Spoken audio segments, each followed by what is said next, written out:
Two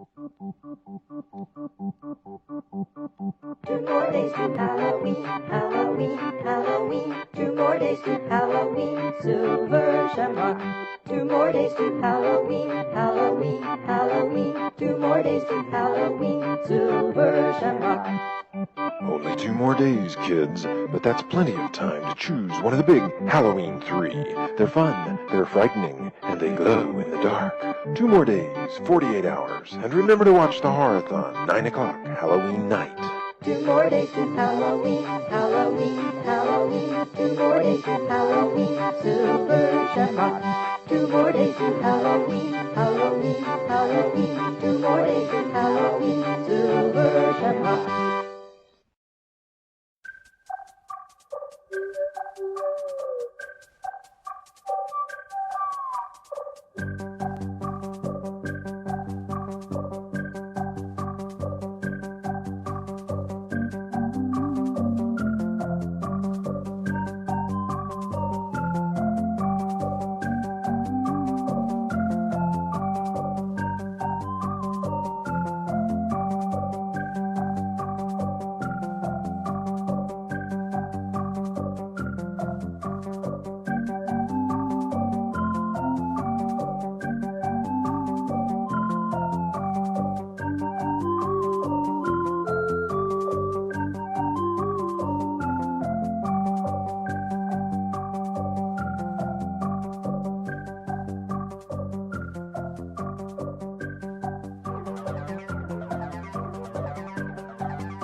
time to put on makeup.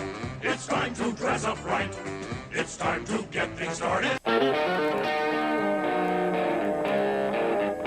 Hey, man, is that Double D? Yeah, man. Well, turn it up, man. Let's just go in and, kill all the orcs, right? They're the bad guys, who gives a shit? We just hack and slash and we loot their dead bodies, right? Hack and slash, kill them all, conquer the infidels. Boy, that campaign sounds like a barrel of fun, doesn't it?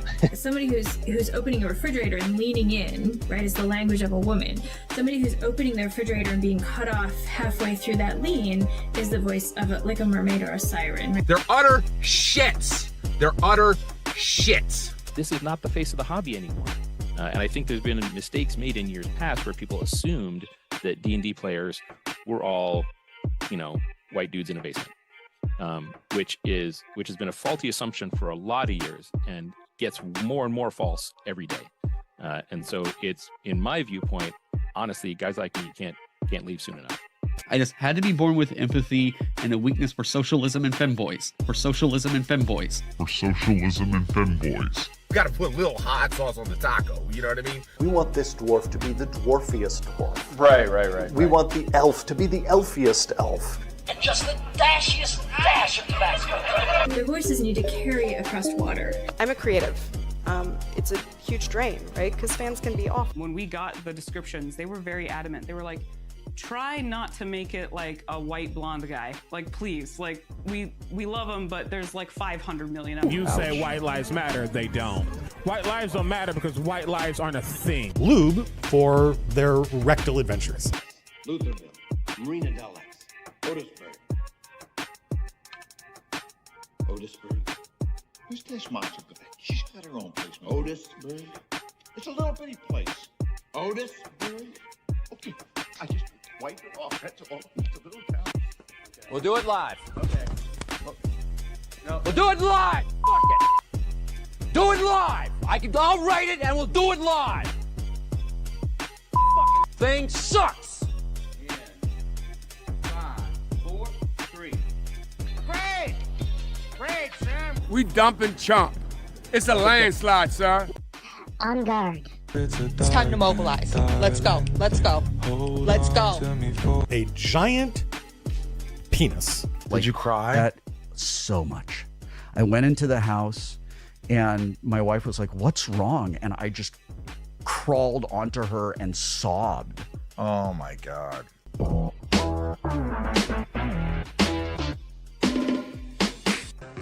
ain't the old opening better?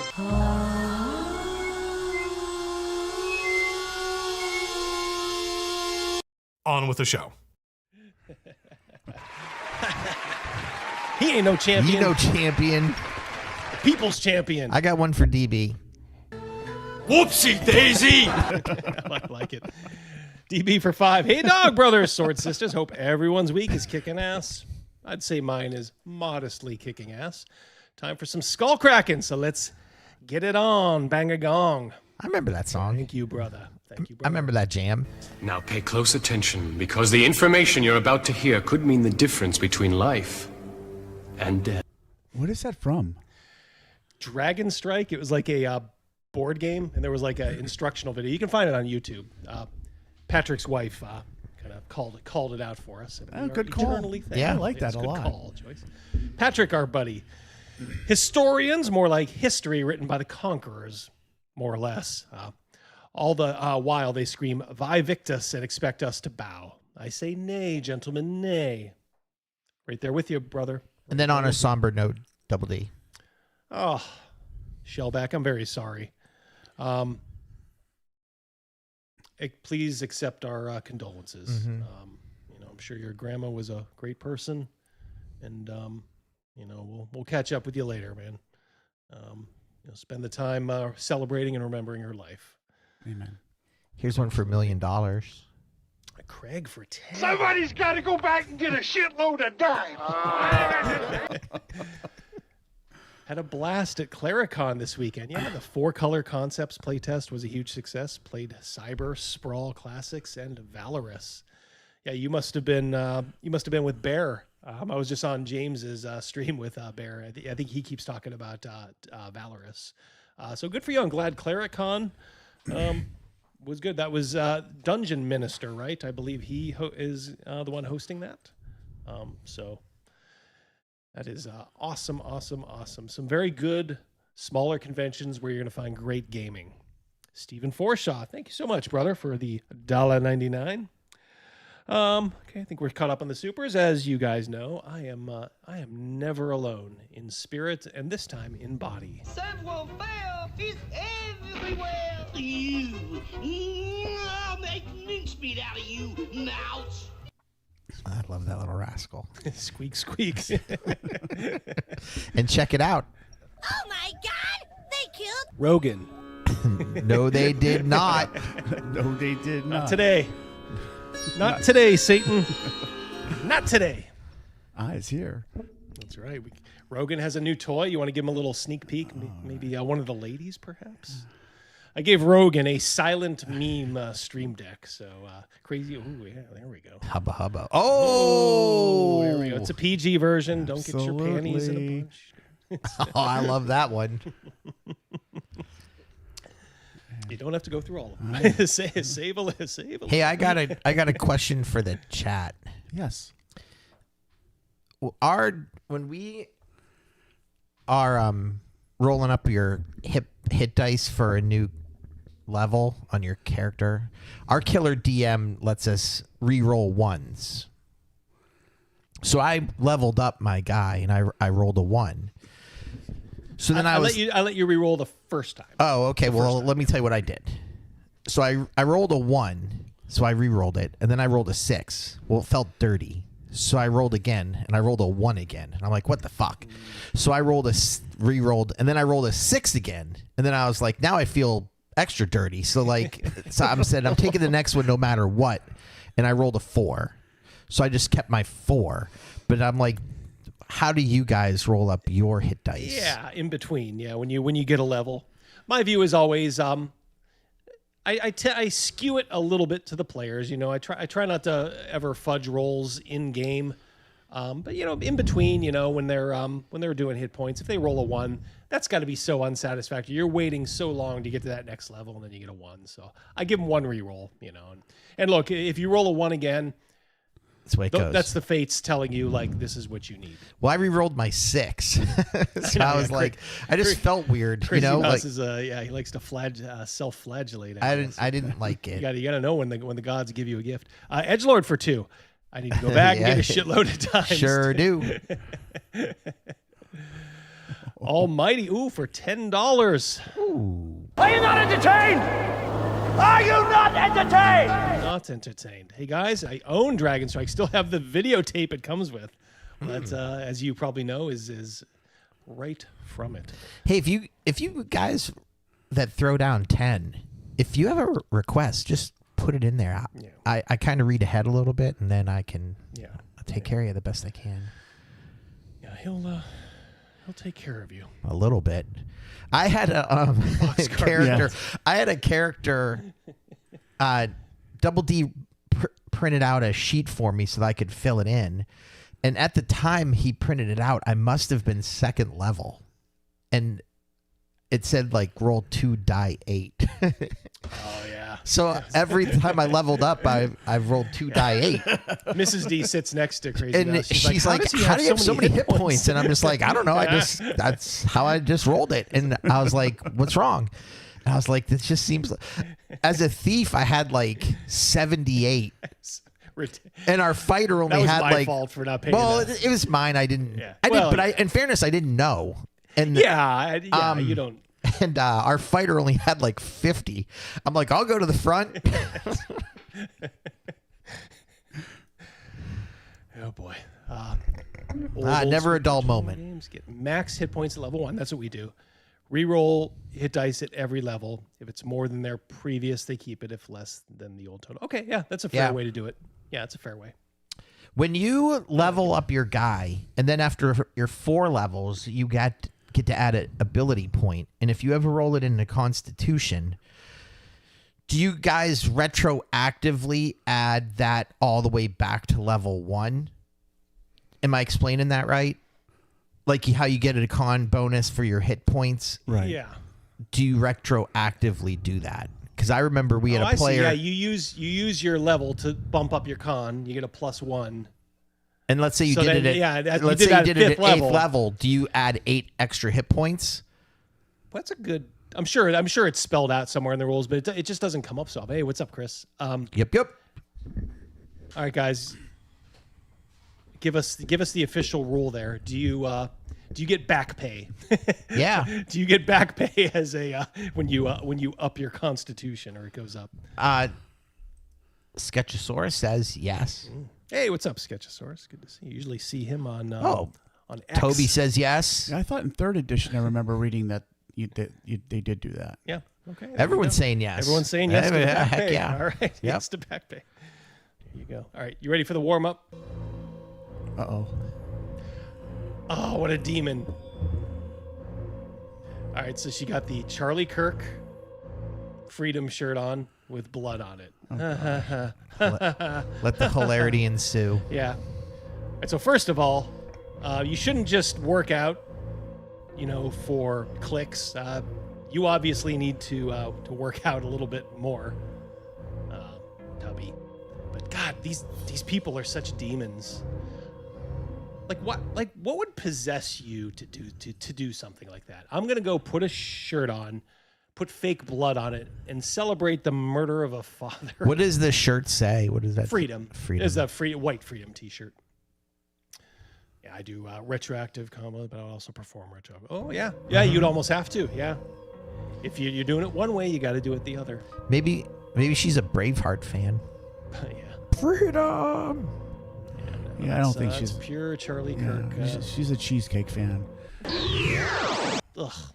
Yuck.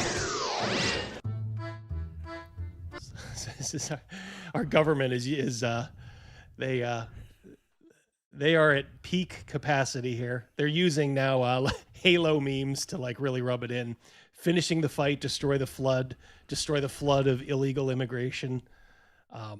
Freedom of edema. Yep. $2. Cash. Thank you very much, Edgelord. I love it. Of course, the memes were flowing from this. Trump playing Halo, JD playing Halo. Generational meme run on deck. There it is. Looks like he fits in that armor. It does, yeah. That's my favorite. Yeah, that did not please the people you would expect it not to please, but I thought it was hilarious. Now here's a little sorbet to clean off that first one. Excuse me, darling. I just want to say you're looking beautiful today. Hi. You look beautiful today. Oh, great. And these are for you. Hi, for me. Yeah, they're for you. Why? Just trying to make people's days a little bit better. Are you sure? Yeah, I love no it. problem at all. I've got the money to pay for it. You don't need to pay for them, they're for free. Oh, thank you. You're welcome. God bless, have a great day, alright? Excuse me, darling. I've got you these and I hope you have a great day. Oh, my God. Nobody give me flower, darling. Well, today, that has changed. Oh, baby. Are you sure I'll go there? No problem at all. And I hope you have a great day. Thank you, young man. You're welcome. God. Very nice. Her voice sounded like my Aunt Patty at the end. Yeah. I think it sounded like she was a little foreign at the beginning. Yeah, but anyway, that was good. I like That was good. I like that. Doing a good deed. Giving old ladies flowers, I can get behind that. Fat women wearing Charlie Kirk bloodstained shirts, not so much. Hi, Mobius. How are you? All right, so tonight we're going to talk about a couple of things.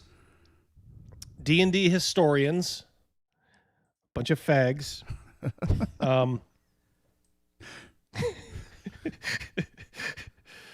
Critical Role episode, and BLM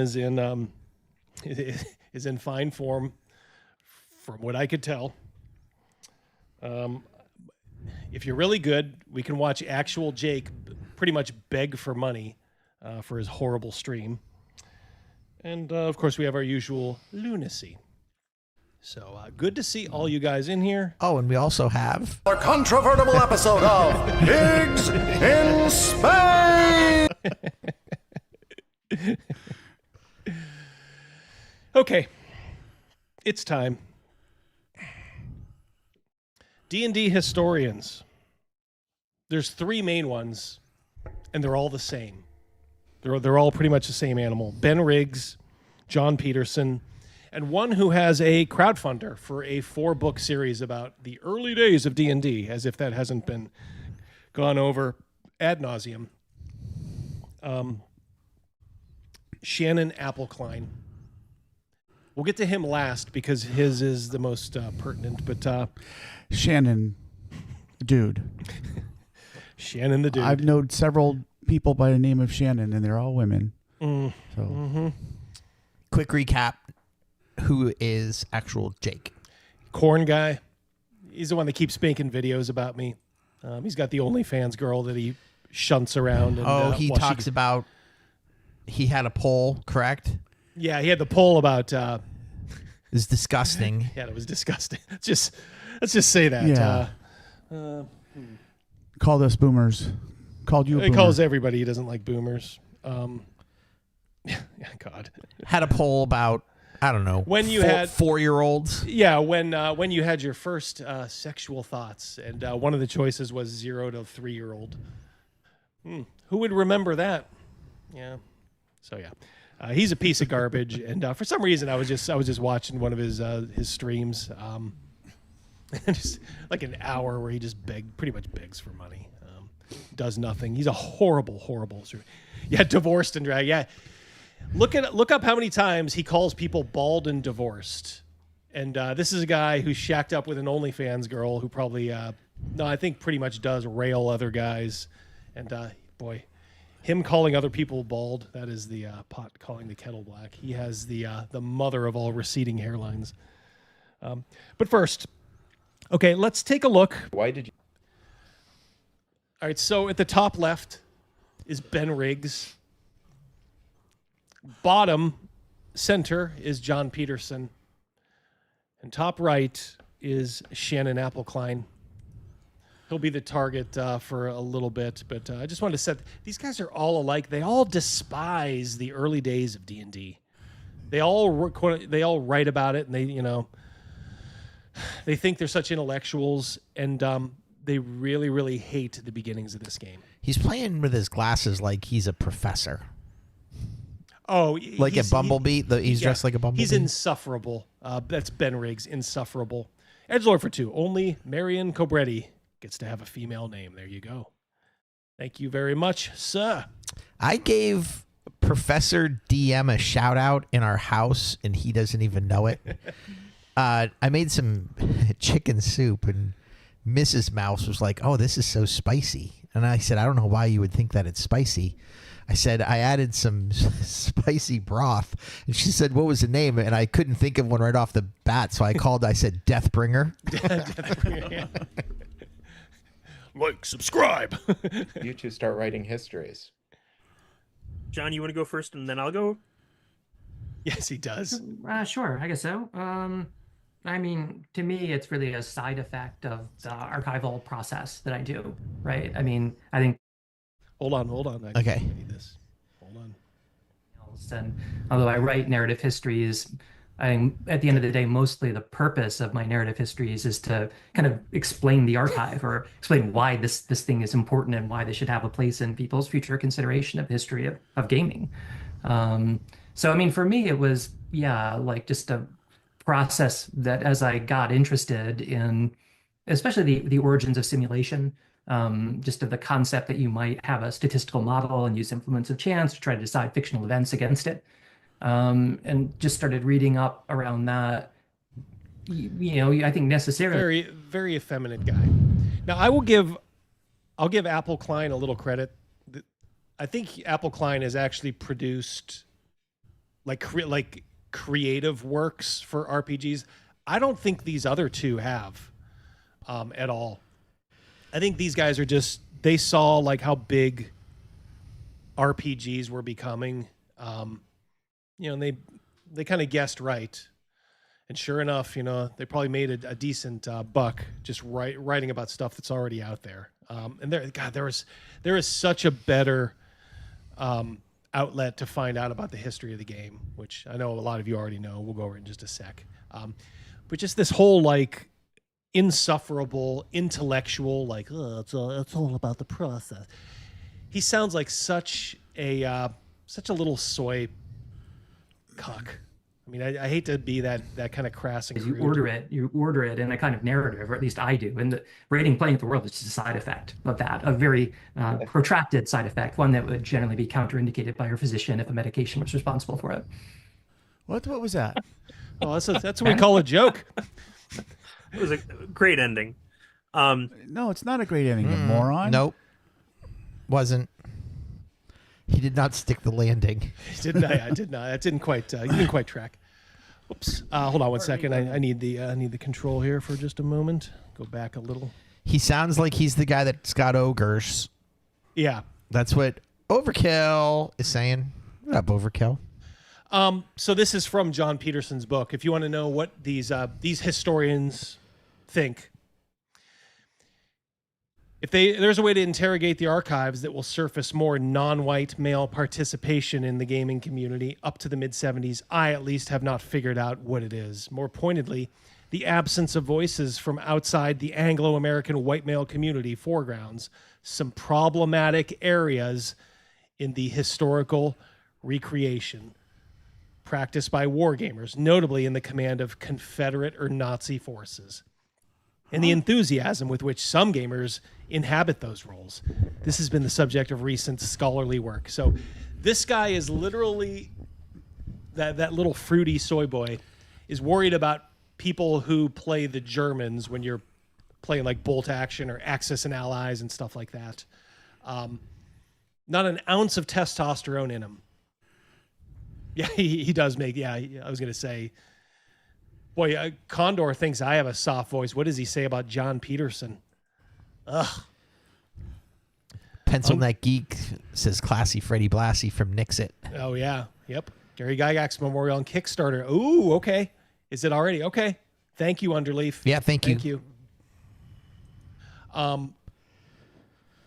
Here's another one. Readers are not going to meet in the pages that follow a newfound interest in editorializing about the people's moral failings. Oh, that's good then. But why do you even bring it up? And then he has to go on, I find it infinitely more satisfying to let people be awful in their own words. Oh, so you are editorializing. And let the community of the day react to it as it did. Then to butt in with, and I think that's awful. Well, you already said it's awful. He's talking about Gary Gygax here, of course. This guy's not a historian. He's an axe guy. He has an axe to grind. Yeah. Activist. Here's a historian. Our buddy Chris. Oh, Civil War reenactment. Yeah, sleeping, cooking food. Oh God, no! You kidding me? One day. There's outdoor cats and there's indoor cats. Yeah, he's an indoor cat. That's for sure. As if my opinions today are part of the story of what happened. However, gotta love this. Get ready. Get ready to hear from the grandstand. However, on the off chance it's someone with a racist, misogynist, and or totalitarian bent is reading these pages in search of corroboration or solace, let me nip that in the bud. I'm not with you. Don't read my stuff. And roll a die 0 for how many fucks I give about your nonsense. Is he Charles Nelson Riley? I just made him into Charles. I just did. He's the center square. Yeah, I went there. This is from I think a Time article on D&D and that's the problem. Instead of going to like someone like a Rob Kuntz who was actually there, they go to these little faggy soy boys, like John Peterson. You know, here he always, even in an article like this for mainstream, publication, it was kind of stodgy and historically focused, talking about the beginnings of the game. And the people that were into this were super serious, says John Peterson. Role-playing, blah, blah, blah, who explains that the majority of the wargaming community was white and male. I'd say it was typically conservative, especially against the backdrop of 60s counterculture. Well, you wouldn't find the counterculture in wargaming, dummy. Oh, by the way, as I love to shove this in their little fruity faces. That looks like a team photo from Mad Men. It does, doesn't it? Yeah. Well, it's about that era, 1961. Holy cow. See a couple of brothers there? Avalon Hill's been around for a while. Yep. The original Avalon Hill. War games. Oh my God. I see a couple of women there. I see two brothers. And they probably weren't DEI hires either. They probably earned their way. Probably knew there. what they were doing. Yeah, they knew what they were doing. I think I did the math. They were about 13%. Interesting. So tell us again, John. You despicable little worm. Tell us again how wargaming was just completely and utterly, Jim Crow. As if like you'd go into a game store or something in the 1960s, and if you were black, they'd be like, "Get out of here. Get out of here, boy." You got the leading war game company in the world, not just in the US, in the world, and they are, let's just say, represented. Doing research to understand a historical moment is doing history. Doing it to prove a point is propaganda. Absolutely, Matt. Yeah. True story. We got one from Badger too. Yep. It's fascinating to hear revisionist writings describe the game and zeitgeist that I actually experienced. Yeah. I mean, I didn't get it, obviously the 70s, but, I was there in the early 80s. They hate us because they ain't us. That's right. Absolutely, Badger. Well said. And, of course, this is from that article where they... First game, Gygax gathered two of his children, his childhood friend, Don Kay, and another neighborhood kid. Would that other neighborhood kid be Rob Coons? Yeah, that other neighborhood kid was indeed Rob Coons. Pretty much Gary's adopted son. So, yeah, they love doing stuff like that. So, So this is Ben Riggs, the other guy, talking about his start into history. I think beyond the incidentals of, I was writing for Geek and Sundry, and they were like, do a piece on role-playing game history. So he's basically saying this was just part of my job. I had a gig at Geek and Sundry, the website. Do something on D&D. Okay. These guys do not have deep passion, and I will show you that in a moment. I think it answers... He does. I can't get this out of my head. Fat bump. Yes. He sounds like Kermit the Frog, though. Deep psychological need. Double D, you keep saying Riggs. There's only one Riggs in my book. Can I say it is his name? A lot of my life seems to have arranged itself to answer deep psychological needs of mine. And I don't know about you guys, but 7th and 8th grade. Yeah, exactly. You will not find guys more narcissistic than this. I think it's from that Riggs's channel. And I think he said a conclave of D&D historians. I wonder how much you guys really love the game. I really do. Not even the old game. I'm wondering how much you love the modern game. I'll show you that in a moment. It sucked. Yeah. It's a terrible time. Awful, about high school. Awful 2 years. And in that time, I was the friendless kid at my middle school. You're right. The friendless kid at his middle school. Life was hell. Things were rough at home, and wrong side of the tracks. One of the things I just turned to was AT&T Second Edition, and I just found myself reading those texts again and again and again. Not even playing. Like I didn't play any AD&D really until high school. Because his balls didn't drop. Yeah. He's busy fapping to freaking ditties and demigods. So he loved the game, but he didn't even play it until high school. Okay. I'm sensing a little bit of a grift here. Shellback for 2. These are the guys the nerds bullied. Oh, these are the jocks bullied, I think. I went. No, the nerds bullied. bullied. Oh, the nerds. These guys. You guys had the nerds bullied, yeah. Oh, Double D. Holy cow. Hey, kid, get in your locker. Yes, we're going to politely ask you. Yeah, there you go. Sorry about that, Shellback. Messed up your punchline for you. But I do that a lot. I found some real comfort in those books. Sure did. And at the same time, they were certainly not valued texts socially or culturally or familially. And he loves shitting on he loves shitting on anything about old D&D. Ben Riggs loves shitting on. It's because he has no real history with the game. Oh, when I was getting beat up, when I was going to school and getting, Hertz donuts daily, from the big bully, I read a little bit of the second edition D&D. He probably read it a couple of times and put it aside and it didn't mean anything, but now he's inventing this history, where it was part of his healing process. I was the only dork in high school, and I would have bullied this dork, said Patrick. Yeah. Oh, God, it's a target-rich environment, boys. As a result, I think as an adult, getting to go back and be like, see, look, this has value. There's a story here. There's something going on. I want to. Hungar the Starvarian, because they. I'm the Secretary of State. Brought to you by Carl's Jr. Why do you keep saying that? Because they pay me every time I do. Justify the ways of tabletop role-playing games to others in some way, shape, or form. And in that way, I don't know, justify my choices when I was 12 years old. Thought you didn't play until high school. What are we talking about here?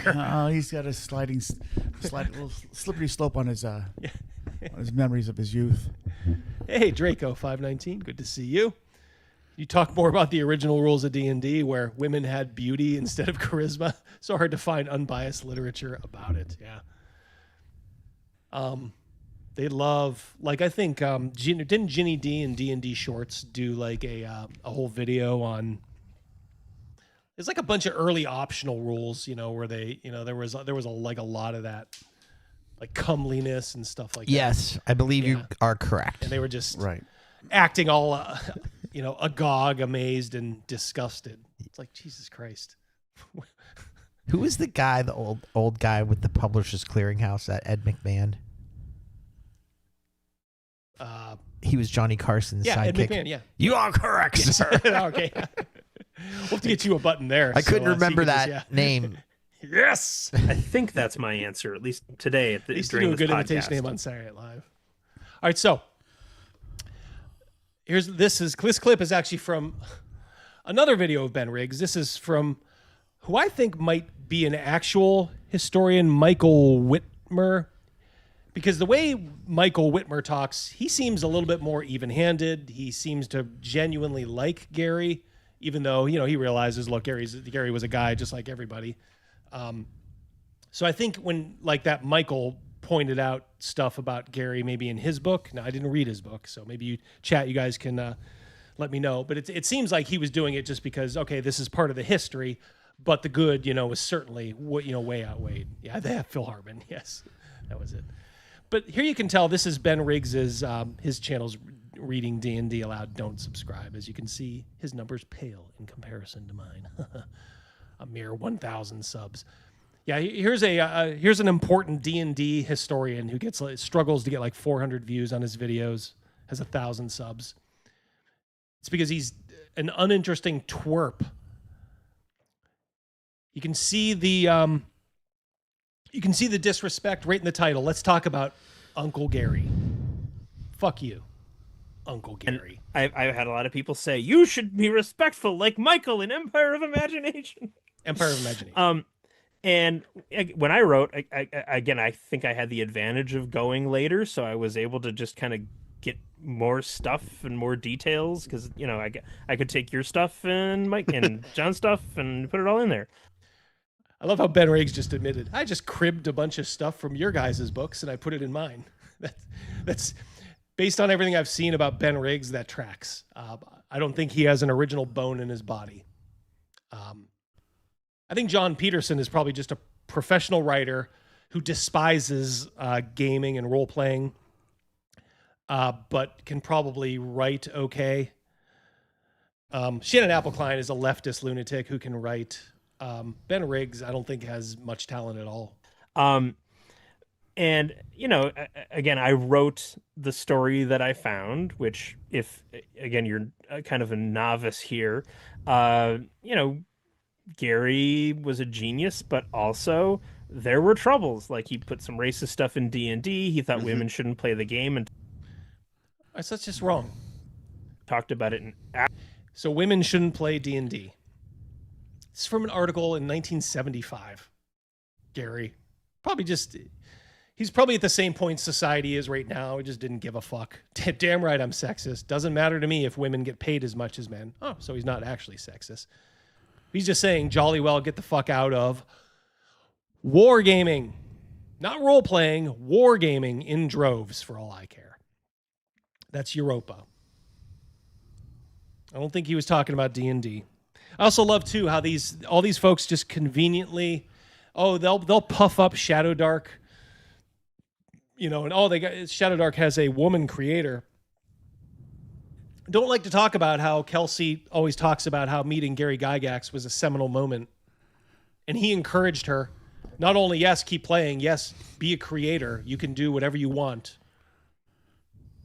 So my question is, why the emphasis on this? Why is it so important to go back and say, he's a sexist and a racist? Fuck you with that racist shit, too. He's not racist at all. Fuck off. Ryan for $10.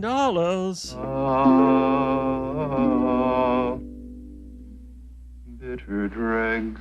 The bitterest. My command promised a 30-minute call. Here I am watching the stream on mute. Drinking the bitterest of dregs as the bloviating continues. Well, there's always the replay, my friend. Hopefully that call ends soon for you. Ultra American. Yeah, women deserve less. Love it. Yeah, it's like now we'll tweak your noses with it too. All I can say is just go back and look at the Gary Gygax Q&A thread on EN World. It's still archived. He's not once does he say there women should not be role playing. I think he goes out of his way sometimes to be like, yeah, I don't care. This is talking about wargaming, and honestly, I've been wargaming for 40 years probably. What's wargaming? That's like historical war games. Okay. All right. Like, you could it could go all the way. You could kind of almost Axis and Allies. Yeah, that would kind of like be that blending of board game and war game. But like generally when they say war game, it's like models. Like I have one called Bolt Action, which is World War II. Okay. Stuff like that. Also includes sci-fi like Warhammer 40K. I still don't know if I have ever seen a woman, certainly not a woman historical war gamer. Now, I know there's probably some out there. I don't know if I personally have ever seen a woman playing 40K with like her own 40K army. And troons do not count.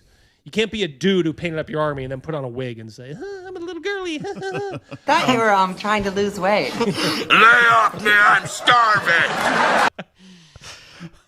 Wasn't like the Secretary of State like that from our hometown? Who's that girl? That dude that now he... Oh, you're talking about the admiral, the Health and Human Services. Yeah. Yeah. What the hell was her name? Yeah, from Pennsylvania. Yeah. Yeah. Somebody in the chat will know. She's not from our town, is she? No. She's from Pennsylvania. From okay. our state. Yeah. Not she ain't from the 814. Yeah. Okay. Yeah. Admiral Doubtfire. Yeah, that's her. DB, for a guy as bad as they say Gary was, you'd think that they could come up with more than the same 2 to 3 jag-off examples they use. Exactly, Levine. Yep. That's Attorney General. My bad. We've established last week that Crazy Mouse is he's in his lane, and his lane he has locked down pretty good. Occasionally, he needs a little guidance. Sometimes the turn signal don't work. Yeah, sometimes. Yeah. Yes, this is just Gary, just kind of tweaking, but also saying like, look, women. I don't know if I would want a ton of women in historical war games anyway, because they would try to probably change it. I don't think if you sat down with a woman and say, okay, which one of us is going to play the Americans and which one's going to play the Nazis, you'd get a lecture probably. So don't need that. You just need somebody who's going to be like, oh yeah, I'll be the Germans. Let's go. And not think twice about it. Women are a little bit emotional. I think even the most honest of them would agree. You don't need emotion in a historical game. Role playing, I can understand. There's probably a little bit more emotion in role playing. Toby says, Gary said women show less interest in gaming. Yes, especially in historical games, like I've been saying, Cal. Absolutely. Sister loves Warhammer, both fantasy and 40K. Okay. And she never played an actual war game. Yeah, I figured 40K, because it's not like history based. I mean, it has a nice fake history, a nice world that's been built up around it. So that's why I said it wouldn't surprise me if there's some out there. But as far as hardcore players, I mean, it's all dudes. Absolutely terrible terms. Drug addiction, also, all sorts of issues and problems. Like he's not a perfect guy. Now, admittedly, his microphone makes it look like he's about to start singing in "We Are the World." I know he's got that. These guys, he's got like a big pop filter in front of a Yeti microphone. I mean, which is like the most bog standard podcast mic you can get.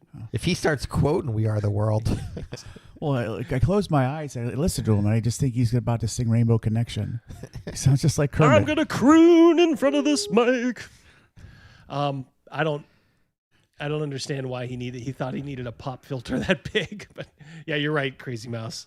It looks like he's about to go into the studio and do some heavy lifting. I am a little fed up with the Gygax cult, which is why I referred to him sarcastically in my book as Saint Gary, which is okay. So it's not just. I guess I'm just trying to establish their personal thoughts do intrude into their works. That's why I said Saint Gary. Okay, that's you being biased. You little fruit. What apparently broke the camel's back of people who read the book and were unhappy with me about it. However, it is also a yardstick of how much are you paying attention. Because some people are like, he loves Gygax, he calls him a saint. Other people are like, he hates Gygax, he calls him a saint. The only people who probably couldn't pick up on your sarcasm are probably the same 1,000 people who are subscribed to your channel. Patty, what's up, bro? Also, my wife owns several wargame armies and painted those armies herself. Amen. Yeah, they exist. Sometimes you just need to find the right game. Yeah.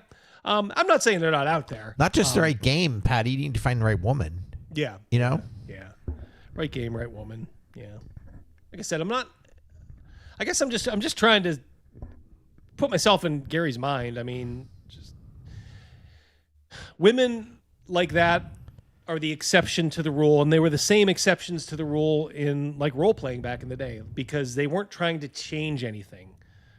Like I don't doubt that there are some women in even historical wargaming.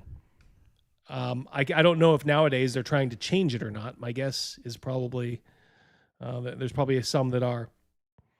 But I'm sure the good ones, honestly, like Patty's wife and some of the other examples, they're like, yeah, we want to be part of this without trying to change it. Because we've seen what's happened. We are paying a steep price for letting them change the culture around D&D. And a lot of people are like, you're not going to do that with historical war games. Fuck off. Fuck right off. Words. Yeah. I think to answer your question more plainly, I find Gary to be a very imperfect individual. I mean, I think that's not novel. I think he would have said the same about himself, especially later in his life. I think he was actually quite reflective about a lot of these things, especially when he was in his 60s. He was a very imperfect individual, and I think he was going through a lot of different phases. And this was one of the phases where it was the high life. I mean, it was all of the money, all of the drugs, all of the women that he could ingest. And I cannot say with any certainty what did or didn't happen. I know there was a Miss Beverly Hills, contestant party at the I know these things happened. God bless him. Gary Gygax had a Miss Beverly Hills party.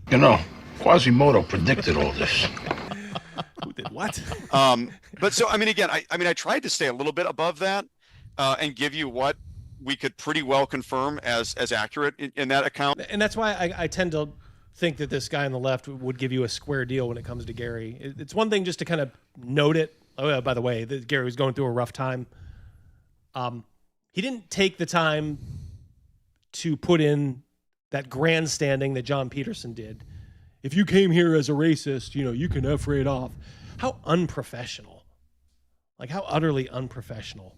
And, of course, Ben here with his Saint Gary. I think, like I said, this guy on the left, this Michael Whitwer, If you put a gun to my head and I had to read someone's biography, I mean, it seems like it would be his, just because I'm getting that vibe from him. I tried not to be overly graphic or detailed in a way that I thought would be disrespectful, because for what it's worth, I have a lot of respect for the reason I wrote. All right, so pay attention here. He has a lot of respect for Gary. He just said it. Let's see what Ben says. The book in the first place, because I was so interested in this person that co-created the game that I was in love with for my whole life. So, I mean, for better or for worse, I was interested in writing a book about Gary because he created something I really care about. And so I was probably inclined to really like Gary. And frankly, there's a lot about Gary I really like and respect, especially his work, but also a lot of what he went through. So I mean, again, I guess I'd go back to say he was a very imperfect individual, and this might have been a particularly imperfect time of his life. And maybe this is what got me in trouble. Respect is not a thing that I value or have much of. Oh, how snarky that is. Oh, you're just such a clever little thing, aren't you? I don't like him. There you go. There you go. Little bumblebee. This fat little turd who got bullied. And by the way, Ben, you deserved every bit of bullying. You should have been bullied 10 times worse. Yeah, it wasn't worse enough. Yeah, it was not worse enough. Absolutely. I bet you he said piece of shit. He said the most amount of wedgies any kid has ever had in his high school. He's one of these little gamma males who got bullied, and then he's like, "Ooh, I can get back at the world with my pen. My pen is mighty." So he'll go after quote unquote nerds, instead of have the balls to go after some sports figure. Yeah. Yeah, go after the people that would torment you. Yeah. So supposedly. Talk some shit about Mike Tyson. I dare you. Have a nice fight, Mike. Fuck off.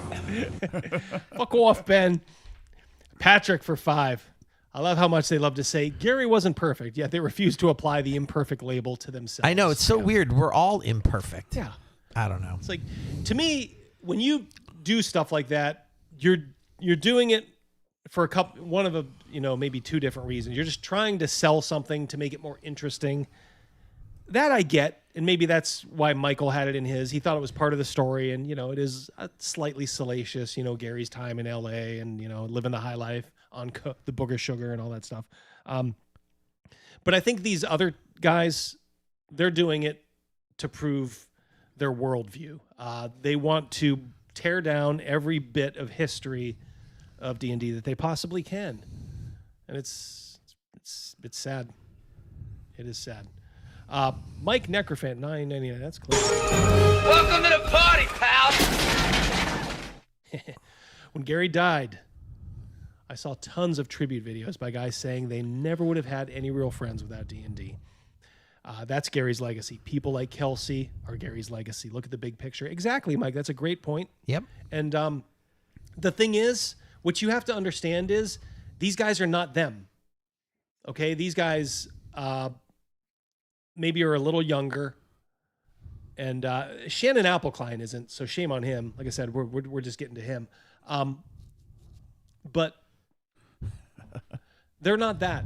So they think they don't owe Gary anything, and they see a target. They see a someone like the Founding Fathers, a white man who can be torn down, pretty much, with impunity. Mac. I'm sorry. There's one from Craig. Craig, there was only ever one perfect man. Exactly. Christ is king. Buster's got something to say. His lunchroom seat was in the trash can. Ouch. Ouch. Rogan brought it up. He said it's surprised he didn't go after like a sports figure, since those were the guys that bullied him. Yeah. No, it's like why don't you make fun of Tom Brady then? Why are you picking on him? I don't know. No, yeah, but because they're gutless. It's the same way all these people who these atheists who will tear down Christianity all the time, they say not one word about Islam. Not one fucking word. Cowards. And the reason they don't is because they're afraid. I think with these guys, they probably don't go after like stronger people because they have sort of a it's almost like an innate fear. It's like been instilled into them. And they sort of will just go after somebody who can't fight back, which is almost kind of like they were. These gamma males, they're the worst thing to happen to the world. These nerds who think they have a little bit of power now. Like I said, it is good to see that the marketplace is sort of deciding that Ben Riggs is not worth listening to. Like I said, his videos don't draw very much, and he only has 1,000 subs. So people, by and large, don't listen to him. They may buy a book because it gets puffed up by folks on social media. Oh, here's a D&D history book. Well, hell, we haven't had one of those in like 4 months come out. So, we just can't learn enough about the history of D&D. Your bird cage needs a new liner. Yeah, come get this new book. Yeah, that's pretty much what it's good for too. Marvelous Mr. Mean, $10. Oh, do we got something something new for him? Oh, maybe? let me find something. New? I do. Let me find it. One for the books. To the Queen. To the Queen. To the Queen. Crazy Mouse's favorite movie by far, Honeymoon in Vegas. Marvelous Mr. Mean, $10. These people who shit on Gary are the same people who tear down historical statues. Mm-hmm. Yeah, it's the same mindset. Same mindset, of course. Yep, they have to punch below. Gary can't defend himself. Tom Brady still can. Yeah. I think it's an innate fear that they have of somebody might get me. Because it's like a vestigial tale or something. So they will only go after targets they view as sort of like themselves in a weird way. I mean, esteem, yes. Respect, no. We don't respect Gary at all. Snake Oil Sean for $5. You have nice manners Our for favorites. a thief and a liar. Not a liar, though. Thank you so much, Shawnee. Much appreciated. Matthew, JP, Mobius, Coco, Gates of Vienna. Coco Beware. Remember that wrestler? Oh, yeah. Yep. Command Bunker. I mean, I certainly think that... Thank you, Shawnee. Ultimately, Gygax I find to be a rather pitiable figure in that... Is he drinking out of a pencil case? It looks like it doesn't. A pitiable figure. He creates Gen Con, D&D, TSR. And again, not that he's the only hand in all of those things, but wow, what a creative legacy. But by, I forget if it's 85 or 86, he loses all three. None of the three left. And that is remarkable. Is that worth pity, though? I mean... Well, I don't know the history of why those things happened to him. I understand there's a lot of people making deals and misunderstandings and other people being sneaky and shit like that. That's how shit happens. Mm-hmm. I don't think Gygax was a cutthroat person. And I think in business, then and now, I think if you're going to succeed, you need to be pretty cutthroat. There's a great article. He said you don't need if you want to know about what happened to Gary, if there's that article, somebody will know it. It's called The Ambush at something Springs. It basically tells how Gary lost control of TSR to Lorraine Williams. Lorraine Williams was brought in because she was the money person. They were short of money. They needed money.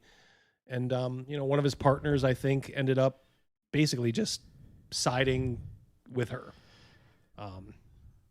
Who are they? D&D historians. Nobodies. Yeah, exactly. Exactamundo. Joseph Brainerd Johnston for $5. Thank you so much, sir. Thank you. We got some malfeasance down in Brainerd. I always had a love of history back to a below. Oh, wait. The bumblebee. Yeah, thank you. Ain't that the truth? All right, so like I said, I don't think a lot of these guys are true gamers. And are you in any game? Shannon, are you in any games? Pigs in space. Why do birds suddenly appear every time you are here? When Peter Brady went through puberty.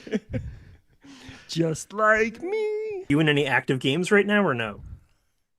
We've been doing an occasional microscope game online with some friends, and I've been doing a lot of board games online with friends. Those I do every week.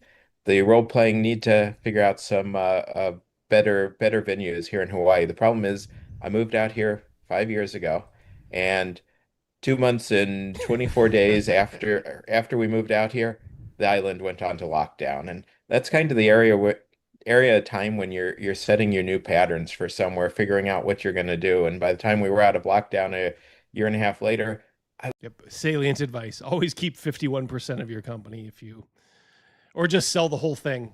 Don't. Like I said, if you sell 49, it's just going to be heartache. Thank you, Edens. I was back to gaming with all my friends online from the Bay Area. Here's one for you, Double D. Dominic Martin about his book D&D and American. Okay, I will remember that. Can you jot that down for me, Crazy Mouse? Yep. All right, so not so much that was Shannon Appelkline basically saying, no, I don't really play now. And like I said, at least Shannon Appelkline I've seen has done some creative stuff. Not that that's going to excuse what you're about to see on him. But watch John Peterson's cavalier attitude towards, are you playing D&D now? And John, you playing anything, running anything right now or no? Nah. Nah. I'm a fucking tourist. Wouldn't give it the time of day. Exactly. The old Julie Strain. Patrick for 5. I highly recommend the book Empire of Imagination and the visual novel Rise of the Dungeon Master if you want an honest, respectful history. Okay, yeah. This one's for Patrick. Your little footballs. Laces out. Laces out indeed. Oh, check this out. Top of the list. Yep. Agile Monk. Thank you, brother. I have crossed oceans of time to be with you. You so crazy. You could have just called. You could have just called. I was wargaming in 74. Avalon Hill, SPI, yes. And miniature wargaming, 7 Years' War, Napoleonics. Original Empire rules, and started with original D&D in 74, 75. The chainmail outdoor. Man, you are old school, brother. Yeah. You got your bona fides lined up.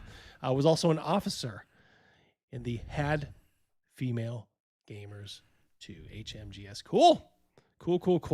Thank you very much, Agile Monk. Much Excellent. appreciated. Yes. Very cool. Thank you. You are a made guy, so to speak.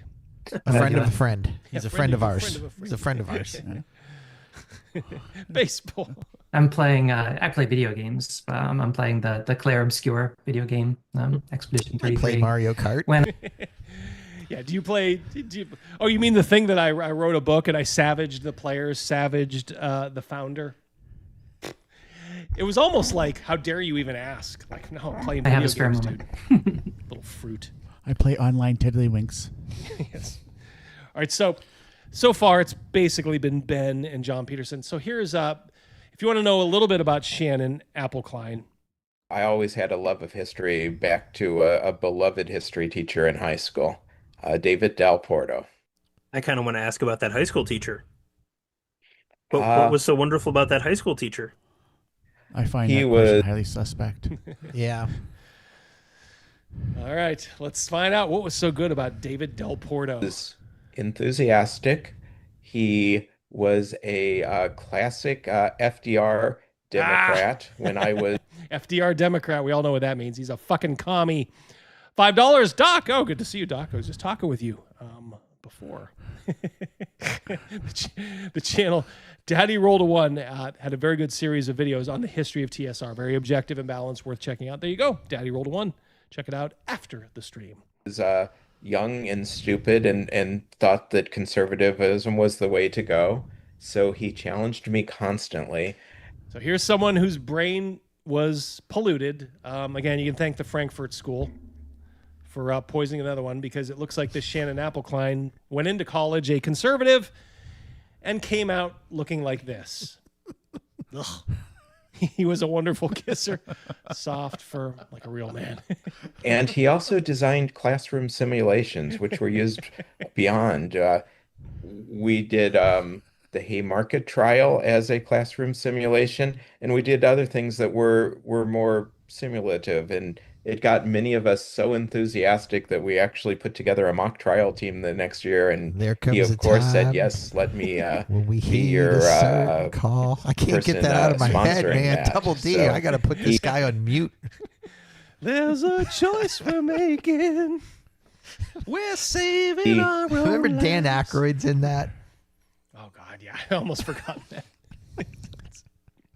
The Frankfurt School, great hot dogs. Great hot dogs. Went beyond just teaching and really made it an encompassing and often sometimes role-playing experience. Okay, well,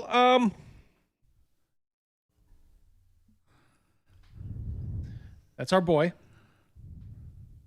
Oi. Very manly Bye. looking. Yeah, whatever. Do you remember Talk Soup? Oh yeah. There was the one with Joel McHale. Mm-hmm. There was a Spaghetti Cat. If anybody remembers I do not Spaghetti remember Cat. that, no. Well, there's a picture of Spaghetti Cat right there. That's really it's him. All right, we'll be looking it up after. And there he is with some sort of a thing. I don't know. All right. So this is courtesy of Shannon's Blue Sky account.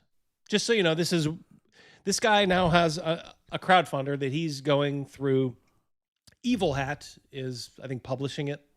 That tells you pretty much everything you need to know. Evil Hat is the most, I was going to say maybe besides Green Ronin, but no, I think Evil Hat has it. Evil Hat is the most leftist RPG company around, period. DB5, hope this convo has a fire extinguisher nearby because it's really flaming. Thank you, buddy. Edgelord, $2. Challenge him equals felt where he tinkles, yeah. He probably, man, I don't want to, yeah, I shouldn't, but yeah. Where's a helmet indoors? Enough said. Yes, Doc. Yeah. When those people would be in the car by themselves and wearing their mask, Yeah. and then people came out with outdoor seatbelts as they were walking. Mm-hmm. Yep. Shannon, put on your helmet.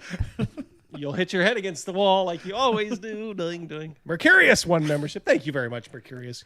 Good to see you, my friend. D&D Dad and Son's in the house. Right. What up, brother? Yeah, so here's Shannon Appelklein. Here's about 20 tweets on Blue Sky. We used to have journalists. Now we have groveling sycophants who don't know how to spell the word lie. Talking about Trump claiming that insurrection has taken place in Portland. It is. That guy, go back just one. Mm-hmm. That guy looks menacing. The one in the middle, yeah. Yeah. Like, why would you want to mess with him? I don't know.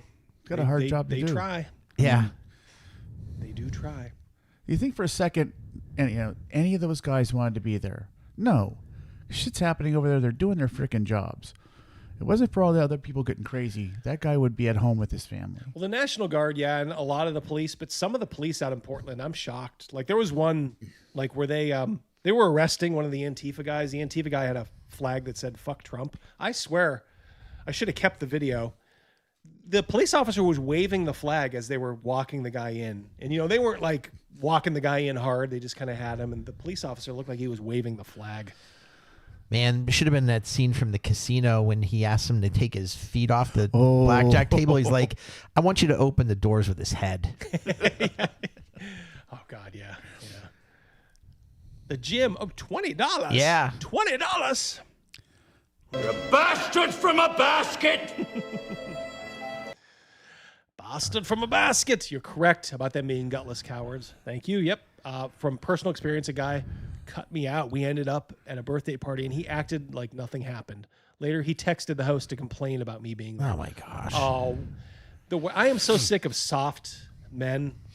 I'll tell a little he here, too.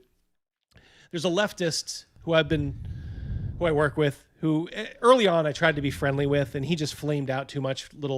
He would just do stuff like that. He's a very feminine guy. But we had a lot of the same interests, like movie-wise and that. So I'm like, I'll try to overlook it, But that was pre-Trump and all that stuff. So now I'm basically just friendly with him. Professional, I should say. Well, a woman was retiring. And this woman, she's kind of MAGA. And her daughter-in-law and son live out in Seattle. And they're making her, go through a bunch of, rigmarole. like, oh, do you have your vaccinations, all that stuff. So in front of like a small table where this guy was, I'm like, oh, how's that going? And she's like, oh, they're easing up a little bit. And I'm like, well, at least they're letting you see. And then this guy offered like, oh, I don't care about that. When people use their kids basically as bargaining chips with their parents, like, oh, you want to be, you want to see your kids again? You better not vote for Trump. I looked at him and I said, well, that's evil, dude. Yeah. And the thing was, there was two women outside our area because it was a retirement. You know, you sometimes get people that you don't normally see. And they were looking and they were just nodding, agreeing with me. And I'm like, ooh, yeah, gotcha. He just kind of shut up real quick. Take your cake and get the hell out of here. Yeah. I didn't, it wasn't even like I accused him. I'm just like, whoa, dude. I'm like that. I said, that's evil. I'm like, you do you. I'm like, but that's, So I walk out, and then sure enough, like a half hour later, he's like, hey, about what I said, man, I didn't really mean. So I'm like, I'm fine, whatever. I don't want work to be a fucking nightmare, but in the same respect, I was kind of glad I called him out for once, because it's always him who always tries to do that kind of stuff. And I was just kind of saying what was on everybody's mind. So I'm so sick of people like that, these like soft, passive aggressive men who act like women. They are a scourge. And can people on Rumble, can you send us a chat? Yeah, looks like we're still up there. Yeah. Well, maybe Double D. We haven't seen a Rumble chatting for forever. Like, all right, forever. Hold on 1 second here. Let me try something. Allow me to try something. The plane. Okay.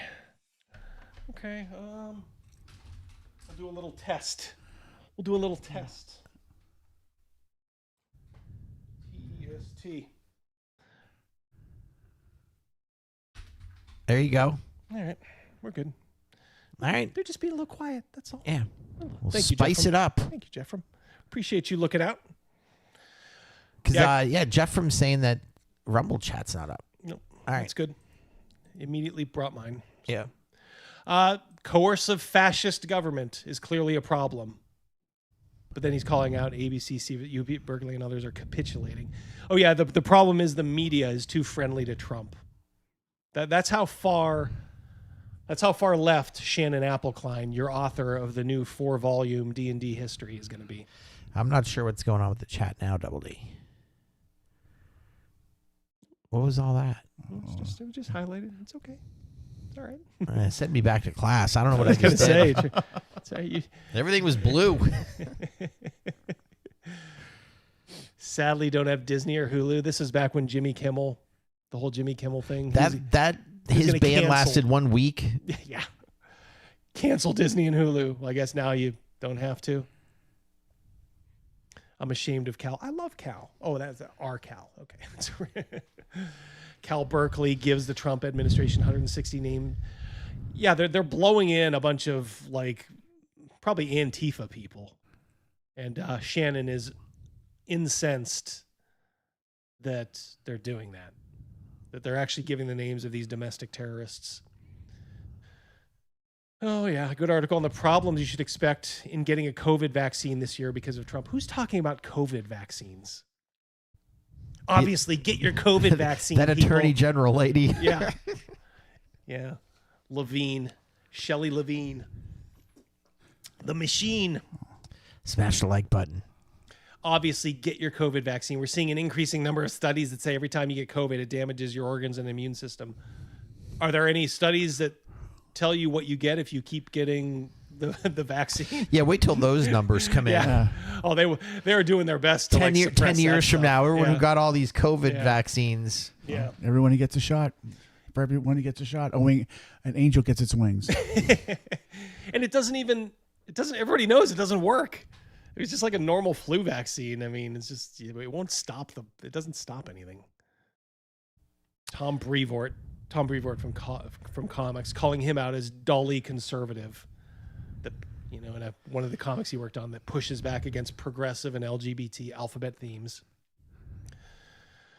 Oy, oy, oy. I don't know why I put that You missed Bumblebees. Yeah, We Are the World. We Are the World. Yeah. Rainbow Connection. The Rainbow Connection, ain't that the truth? Yep. LLMs are owned by billionaires who control the outputs. He's very anti-AI, so that's why he'll retreat stuff like this and talk about it on his own. The fascist Trump administration, ChatGPT serves it. Oh, come on. Transphobia. Are we hitting all these? Are you getting a warm and fuzzy feeling that your history of D&D is going to be very objective? I don't think so. I don't think that word means what you think it means. You keep using the word. I don't think it means what you think it means. As one of them who says there are more games out there that we can review. They're just okay. So this is taking these people to task. There you go, my man. I'm not crazy. Yeah, sorry guys. Hold on one second. What the heck? Let me just try to bring it up again. I will try to figure this out. We want you part of the show. Yeah. But as you can see here, this is going to be nothing. This is not going to be anything different than you get with what's his name? You know, that guy has a look of a little bit of Scott Garibay. If you told me Scott Garibay and that guy were cousins, I'd believe you. I could see that.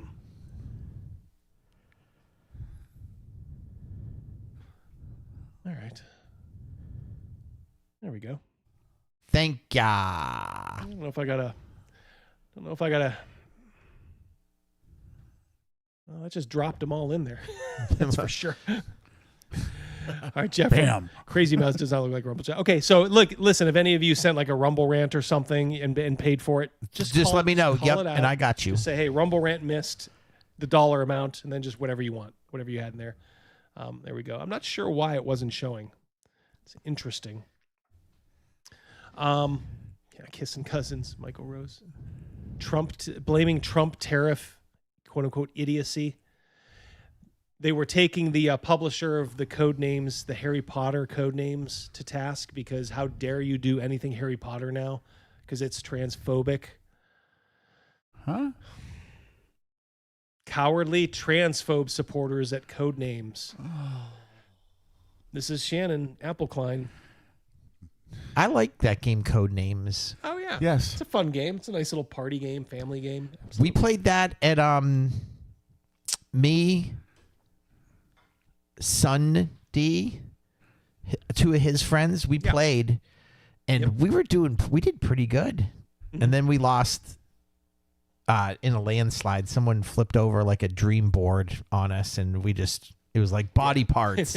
And then they just got like 12. It was just over. Boom. So, I mean, they were all up in arms about this a couple months back. Boycotts. It's all these people love calling. Well, I'm calling for a boycott of your book, you commie bastard. Don't get this commie's book. Do we really need another history book about D&D? No. In 4 months we do when that birdcage needs lined. Yeah. Anyway. He should just write his manifesto and put it online, make everyone pay $35 for it, and the last word should be bats. Bats. Boy. Yep. If you knew the definition of the word empathy, you wouldn't be putting money in the pockets of Rowling. Okay. All right. That's the way you want to be. I just think people like this guy right here, and a lot of them, they've lived a life with very little responsibility.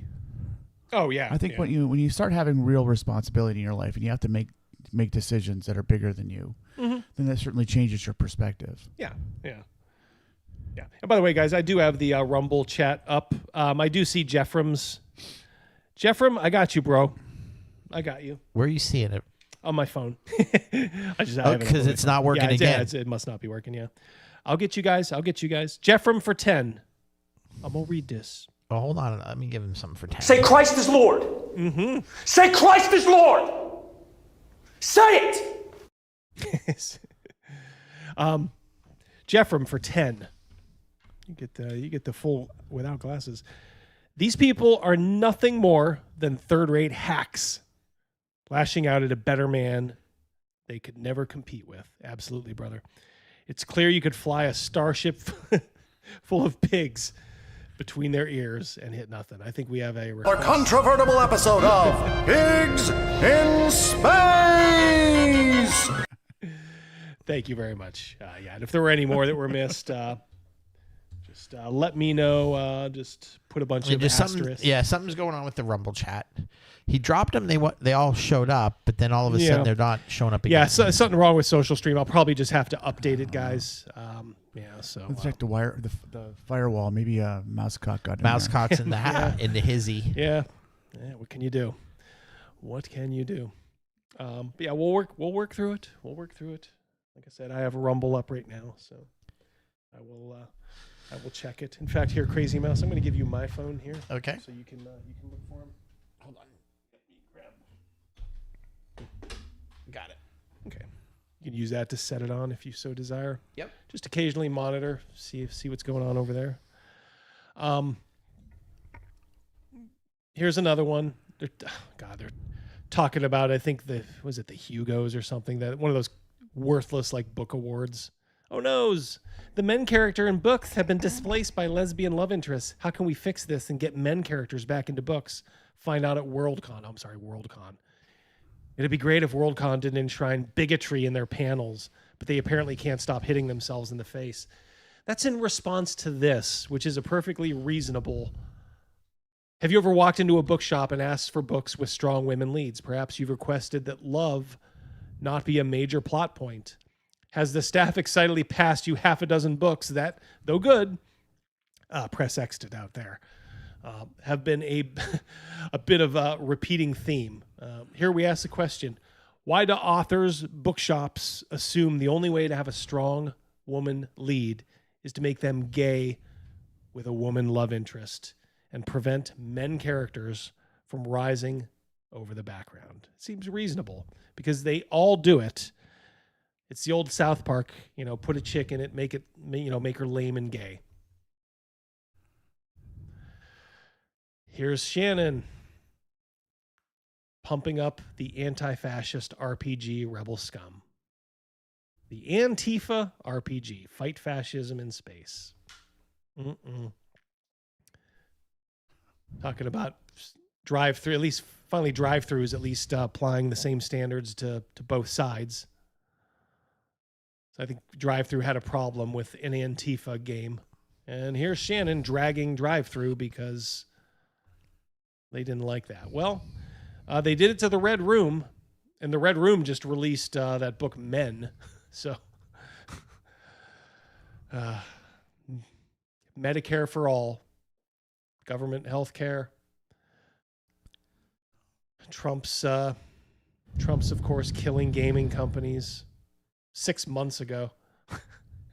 It's like a month after tariffs went into effect, and these shitty companies went out of business, and then they blamed Trump for it. No. Of course, he was a big supporter of the Trans Rights Ohio. Blah, blah, blah. Oh, here he is, pumping up Ben Riggs. When Ben sent that tweet out about Gary Gygax. They're all the same. And of course, if you didn't think Shannon Appelkline was part of the Gamers for Harris, what's wrong with you? Of course he was going to be. Yep. Yeah, the funny thing is these people are so keen on portraying strong and empowered women in books. Well, most girls want to read Morning Glory Milking Farm, yes. Exactly. Leave Ohio out of this, says Ryan. This is Rob talking about Gary. This is the horrible Gary Gygax that these folks... These folks are trying to tear down.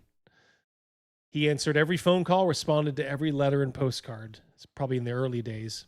Signed every requested autograph, spent as much time as he could with his fans at conventions. He joked with them, encouraged their questions. Wow. Do we get this part of him in any of those three activists disguised as historians books? Did they even want to talk to the guy that was considered Gary's adopted son?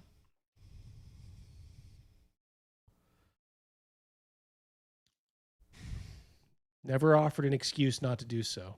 Where was this high regard? Where does this high regard derive from? Pretty simple, really. He cared. So much so that during a meeting with myself at his office in Sheridan Springs, that was that name of that article, by the way, the ambush at Sheridan Springs. He noted a car pull into the parking lot and a boy get out of it. He immediately went outside and started talking to them and discovered that the teen, a huge fan of his, had arrived to get a tour and a glimpse of TSR. Much to that teen's glee and surprise, he was now speaking with his most admired author. It was a sight for me to behold, says Rob, but I wasn't surprised. It was pure Gary. And upon his return to the office, he seemed refreshed, ready to go another 8 hours if need be, because he loved his fans. I don't know how much he'd love some of the people that are playing this game today, because I don't think they actually love it. I agree with you. Yeah, I think he would be very disappointed and sad. I think he'd be happy, that it's still going strong. But I think, when he'd see people like Kelsey Dion and that, he'd be proud.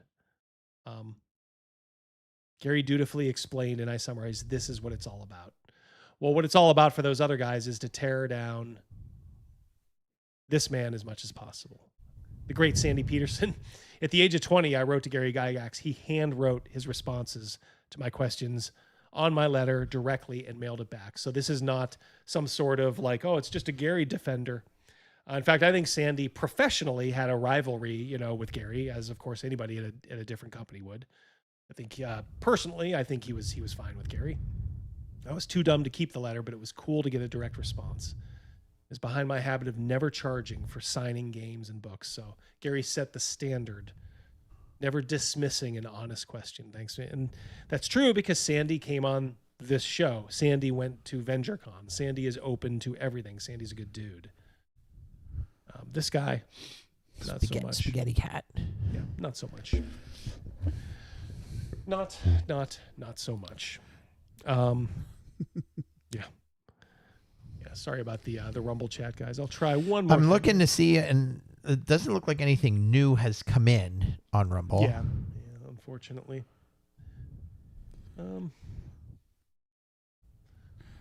Yep.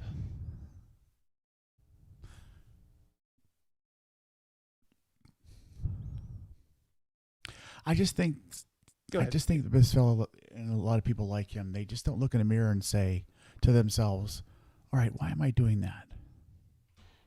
Oh, no, of course not. Of course not. Yeah. The Rumble chats are coming up on the actual Rumble, but just not on our show, that's fine, guys. That's fine. We'll get through it. Try one more thing, and then if not, we are just going to have to live with it. We'll figure it out. We will have to live with it.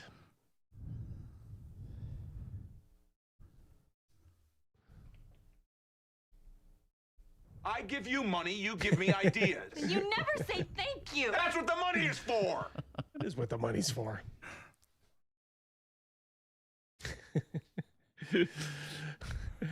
All right.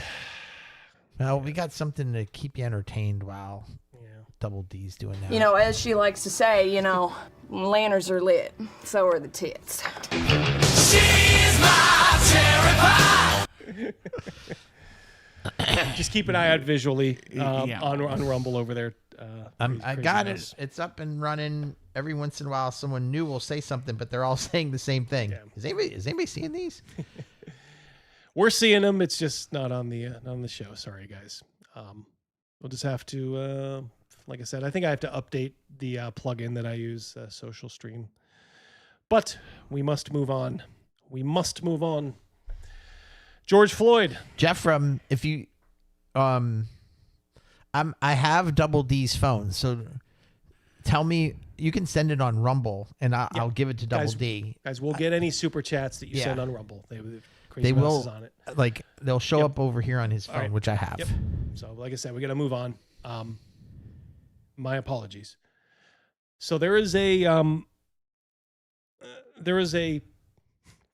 competitor now to Wikipedia, which is good. Oh, okay. So Wikipedia sucks, and it's written and edited by leftist troons. Who is that Didn't fellow? the guy that lives in his mom's basement. 51% of them or Yeah, more? yeah, you remember that. So here's what Wikipedia says. George Floyd was an African-American man who was murdered by white police during an arrest made after a store clerk suspected Floyd had used a counterfeit $20 bill. Chauvin, one of 4 officers, knelt on his neck for over 9 minutes, fatally asphyxiating him. All right, Double D, we got a Rumble one after his murder. Go ahead. All right. You want me to? No, I got it. Okay, are you sure? Yeah. Let's see here. Where did it go? It was from Jeff from. Go on. I'll find it. As I was. Remember, I already read the one. Basically, this is just what you would expect, and hold it until I'm done here, if you could. Yeah. So that's Wikipedia. This is now Grokipedia, which you guys should start to use. Elon Musk is using Grok to try to put Wikipedia out of business. So this is what you get when you go to Grokipedia and enter George Floyd. He was an American man with a lengthy criminal record, including convictions for armed robbery, drug possession, and theft in Texas. That's the first line from 97 to 07. On 2020, he was arrested after a store clerk reported he used a counterfeit 20 during the arrest, which involved resistance from Floyd, who repeatedly stated he could not breathe, blah, blah, blah. Chauvin. Okay. Hennepin County medical examiner ruled Floyd's death a homicide due to cardiopulmonary arrest with neck compression, with contributing factors including severe hypertensive, atherosclerotic cardiovascular disease, fentanyl intoxication, and recent methamphetamine use. So they're not glossing over what happened to him, but you're also getting the full story. The whole story, yeah. So it's like, do you want something written, by a troon that you can't edit? Like if you tried to go in here and say, wait a minute, a lot of this stuff needs some context. If you're going to say this, at least say this other stuff. You can't do that, literally. They will prevent you from doing that. That's why whenever you see Wikipedia, they're always begging for money. Like, don't ever give Wikipedia a dime, and just start using Grokipedia so we can just put this fucking thing out of business. Like I said, I think this is just going to give you I think it's just going to give you a more objective view. I don't think it's going to be too slanted, either way. It's just going to give you everything you want. Spin Gypsy for $1. Thank you, my friend. Thank you, Spin. Testing, it said. Yes. We's getting it. Yeah. This social stream, sometimes it... $500 on Rumble. Did we get it? We got it. You dirty dog. All right. My name is Bernd, and today we're launching Neo, our humanoid for the home. Are we ready for this?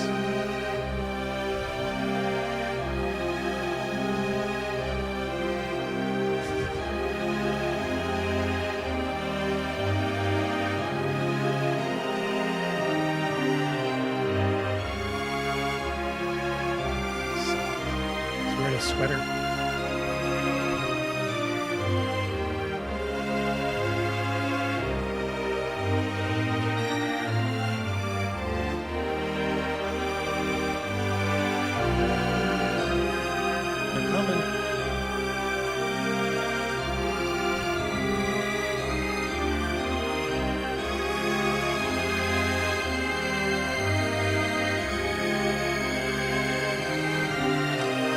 I'll take a black one, please.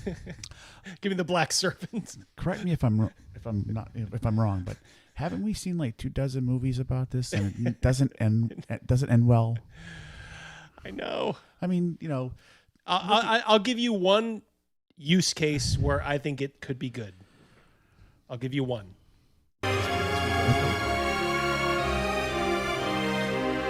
Now, like, this is the first generation, but you can't put the toothpaste back in the tube. Right. And these are, as you'll see, these are prohibitively expensive right now. But they're just going to get cheaper and more ubiquitous. It combines AI and advanced hardware to help with daily chores and bring intelligence into your everyday life. Neo's hardware comes packed with features like human-level dexterity and a 55-pound carrying capacity so that it can handle any of your chores reliably. We also worked really hard to make Neo's design friendly and comfortable to be around. Each Neo comes with a machine-washable knit suit, a head, and shoes that you can customize to fit your style. As for using your Neo, we made the experience simple. Out of the box, the core of your experience is fully autonomous. The chores feature lets you schedule a time for your Neo to do all of your chores so you can come back to a cleaner home every day. With the AI companion feature, you can talk to your Neo to get assistance with anything from a hard question to a household task. With Neo's autonomy, you can get access to all of its latest AI features to get help with tasks on demand. The way it works is you schedule a time that works best for you, and then you create a list of chores. Whether it's something more specific, like watering the plants on Tuesdays, or something more general, like tidying the house, your Neo will get it done at the scheduled time. If there are any chores that your Neo hasn't learned how to do autonomously, you can use Expert Mode to have an expert from 1X supervise the session and provide corrective intervention to help Neo complete any task. Neo, bang my wife.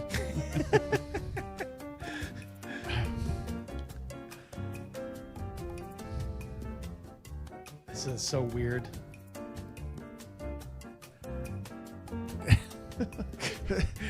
You know what it reminds me of is like the movie Sleeper, like Woody Allen. Like, right. Remember he's yeah. It's going around like pretending to be the robot. It's kind of what it reminds me of. Osiris for $10. Let's see here. These pictures were just for me. Just for me. They're for all of us. The Japanese will turn these into girlfriend AI robots in a few months. Go. Oh, of course, yeah. Yeah, when they solve the dreaded lubrication problem, they'll. Anytime you're away from home and you want to see what your Neo's up to, you can open the app and see directly from Neo's point of view. Hacking up the dog. Yeah, and until he disables that.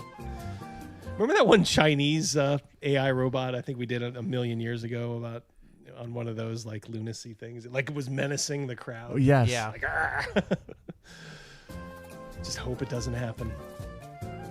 I think this is all painfully slow, by the way. You got Spin Gypsy for 10.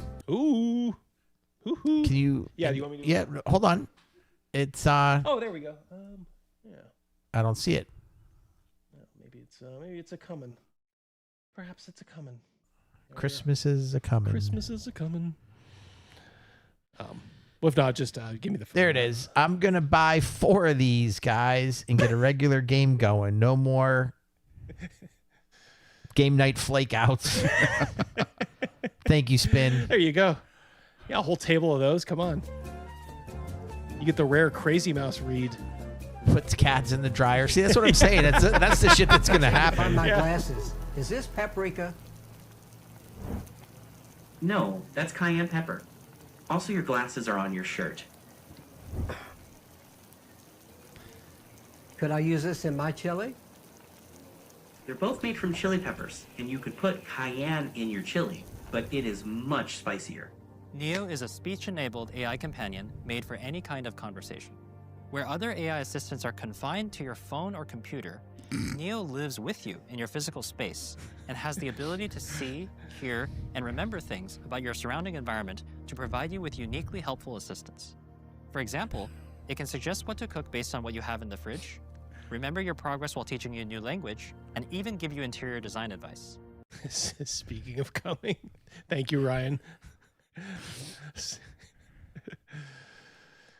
Mad Relic, 1,000 clips. Get on with it. Yes, get on with it. Yeah, that looks like a little seductive picture there. The robot and the woman. Yeah. Yeah, it's about the same size. Yeah. Would buying 20 of those black ones be racist? Nope. Not in my book. Not in my The book. gestures and the light rings express Neo's Semen retention. Let me get that one. Thank you. I am personally doing no fat because right now I'm also doing semen retention. Oh, buddy. The prawn parody of this video would be hilarious. I want one that sounds and acts like C-3PO. You could probably do that, I would imagine. Well, no, Anthony Daniels he's such a has such a stick up his butt. He would never let his voice be used like that. Tell me, Osimo, are you programmed for pleasure? Yep. Yes, yep. Exactly. Intentions. Its audio intelligence can also pick up on whether you are addressing it or someone else in the room to decide if it should respond talking or to me? not. As you might expect from a home robot, talking to It goes from like, are you talking to me to You Travis talking to me? Bickle. You talking to me? You talking to me? Oh my God, Neo's freaking Neo out with again. Natural language is the primary user interface for all of Neo's functionality, including autonomy. Your Neo comes with Redwood AI. Neo, scrub this door. 4 hours later, the battery's getting low. Sorry, sir. Stuff's really ground in. It's really caked in there. Why is he black? Enabling it to do basic household tasks autonomously. Yeah. No, for sure. Okay, one sec. All right. Yeah. Hey, Neo! Can you get the door, please? They make it sound like humans are just so worthless. I could say this is for fairly well-off lazy people. Like, you'd have to be pretty lazy to like want these. Like,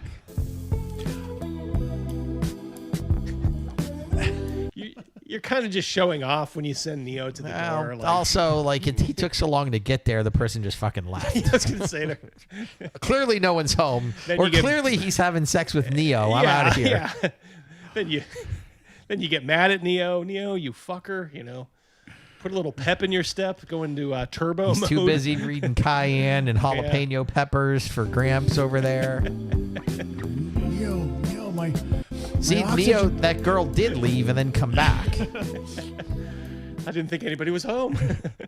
Neo, my oxygen tank needs to be replaced. Sorry, Dave, I cannot do that. Yeah. I'm afraid I can't do that. Neo's autonomy What are you works by doing, taking Dave? requests like Hey, Neo, can you take this cup to the sink for me? See what a fucking breaking it lazy down into bum, simple man. steps, such as Put this in the sink, Neo. And the chick's outside. Yeah, Yeah. Neo, go shut the walking to the door. bathroom, grabbing the cup, Neo, go tell that girl to leave. I don't want her here. He's got his wife beater on. A dude like that sitting on doesn't own a house like that. I don't have the guts to tell her to leave. By Neo, myself. will you please mow my carpet because this looks like natural grass? It's like 70s AstroTurf. and then walking the cup to the kitchen and then putting it away. Neo, can you please shut the door? Thank you, Steve. Thank you. Neo's autonomy improves with diverse data and real-world experience. As Neo does more chores, you'll receive updates to your Redwood model that increase the complexity of tasks that Neo can handle, such as finding your keys and wallet or doing a full laundry cycle end-to-end. God willing.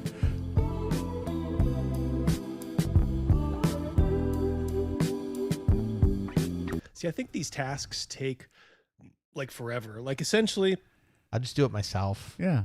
well, this thing is a Roomba with legs. Mm-hmm. Like you set your Roomba, like vacuum the floor. But if you're waiting, like, hey, I need this floor vacuumed right away. No, you have to do it like while you're at work or you're away, and then it's fine. Like I think if you need something done right now, at least the way the technology is now, this is not a good option. It can't smell, so hey Neo, pour this can of water on the floor of this house. Neo,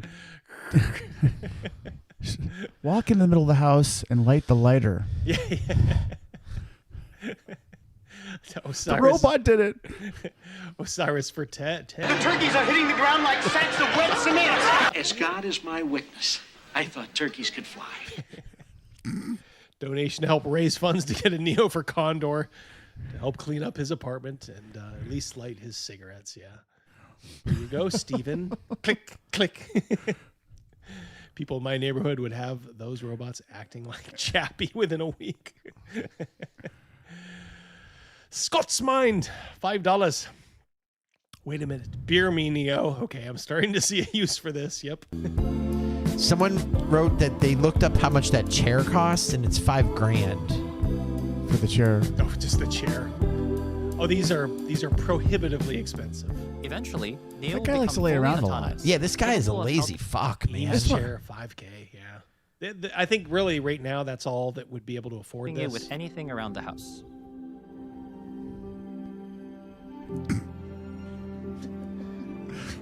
The Neo you get today will only get better. And as we keep shipping features, it'll be more and more useful in your everyday life. Now, the journey there is not going to be perfect, and we're not going to pretend it's going to be. But as someone who lives with Neo every day, there is no experience quite as magical. Okay. How dare you today, call your wife we're Neo? excited to invite you in on this journey. We believe that the future will be shaped not just by us, but by all of you who believe in this as deeply as we do. Now, So- if this It's not going to be the journey to get there isn't going to be perfect. So I guess I have to say to myself is, what is the acceptable murder rate? It's like the acceptable amount of rat hair and Right, peanut butter. you know, we're allowed two, but What was that? three is like That two. movie about murders legal for a day. Oh, the Purge. The Purge. Yeah. yeah. I didn't do it. Neo did. Bad news, Double D. It's Purge Day. Yeah, 20,000 early. I don't know what this means, or 500 a month. So it's like I don't like if you could afford 500 a month, couldn't you just afford 20,000? Right. Maybe you want to test it out a little bit. If they're going to do financing, they probably got you over the barrel at like 25% financing. And if you don't pay it, Neo's going to beat your ass. Yeah, I know. Neo's there to collect. That's very He's a funny, Rogan. collector, You're yeah. exactly right. That's the bad part. Yeah, he gets to be the I'm here for my collector. $500. Yeah, exactly, Rogan. Yeah. is you, You got my money? pre-order your Neo today at 1 He chases you around with a knife. All right, so as we joke, I think there is a legit use for this, and it delves into like a sad area. 91-year-old veteran sues $227 a day facility where he was beaten to death. Family of 91-year-old veteran beaten to death by staff. So basically, if you send your old like white grandpa like this, like the guy who's like stormed the beaches at Normandy Beach, you are consigning him to a living hell. In like, not all the time, of course, but like 5 times out of 10, like someone like this is just going to start beating up on him.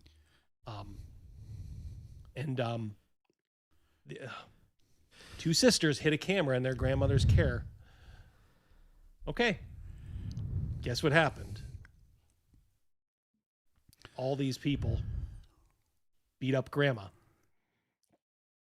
Pal for 2. Can't wait for the girlfriend that cheats on you with Neo. Oh, they're coming. Over on Rumble, Universal says the 55-pound carrying capacity is coincidentally the exact amount of strength for breaking a kneecap. Or a neck. Rated X, born to snap necks. There he is. What a sin. Look at this guy. No, and that's that is. Yeah, That's a real person, right? Yeah, he's not tenderizing like meat. Yeah, this is. All right, so if you're telling me like, okay, we could send Grandpa off to a nursing home where half the staff are these guys. I have a hard time watching this. That's so sad.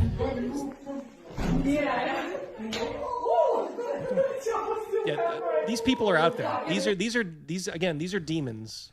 These are demons in human form, like slapping, like and laughing about it, like filming and laughing about it. Okay, so that's disgusting. I do see a use for that because if you can get like a Neo, like my dad lives on his own, even like he has a twin brother he's with every day who comes up, so he's not like on his own, but like if you could afford this and you could have grandpa or grandma live with them, and it could be like, it could tell you like, oh, you haven't moved in 4 hours. Are you okay? Or you seem, like the example, like I can't read this. What is this? I do see a use for those, a good a good use. And I agree with you with that. But then there's Absolutely. going to come, I don't want to say, because maybe if they had Alzheimer's or dementia, they would be in a home, but would they be nervous that there's another person in the house with them at all times? How would they recharge this person, like the robot? I think it recharges itself. It does? It does, yeah. You could give it a command, go sit I think down it just and charge? knows. I think it knows, Yeah. like when it reaches a certain point, I have to go over to the port and put it in. And I'm sure if you're preventing it from doing that, it probably gives you like plenty of warning, like, hey, I'm not going to be, so it's going to be Patty crude on and slow, Rumble but- says, you're correct, Double D. With the lack of kids and younger people, there is a shortage of people who will be available to work nursing homes. Yeah. Chris Miller's got to go. Part of our social club anymore. See you, He's Chris. got to go. Good night, Chris. Have a good one, buddy. Yeah, so I'm not one of these like Luddites. I do see, I do watch some of those AI. Do you guys watch those AI horror like videos like this could happen?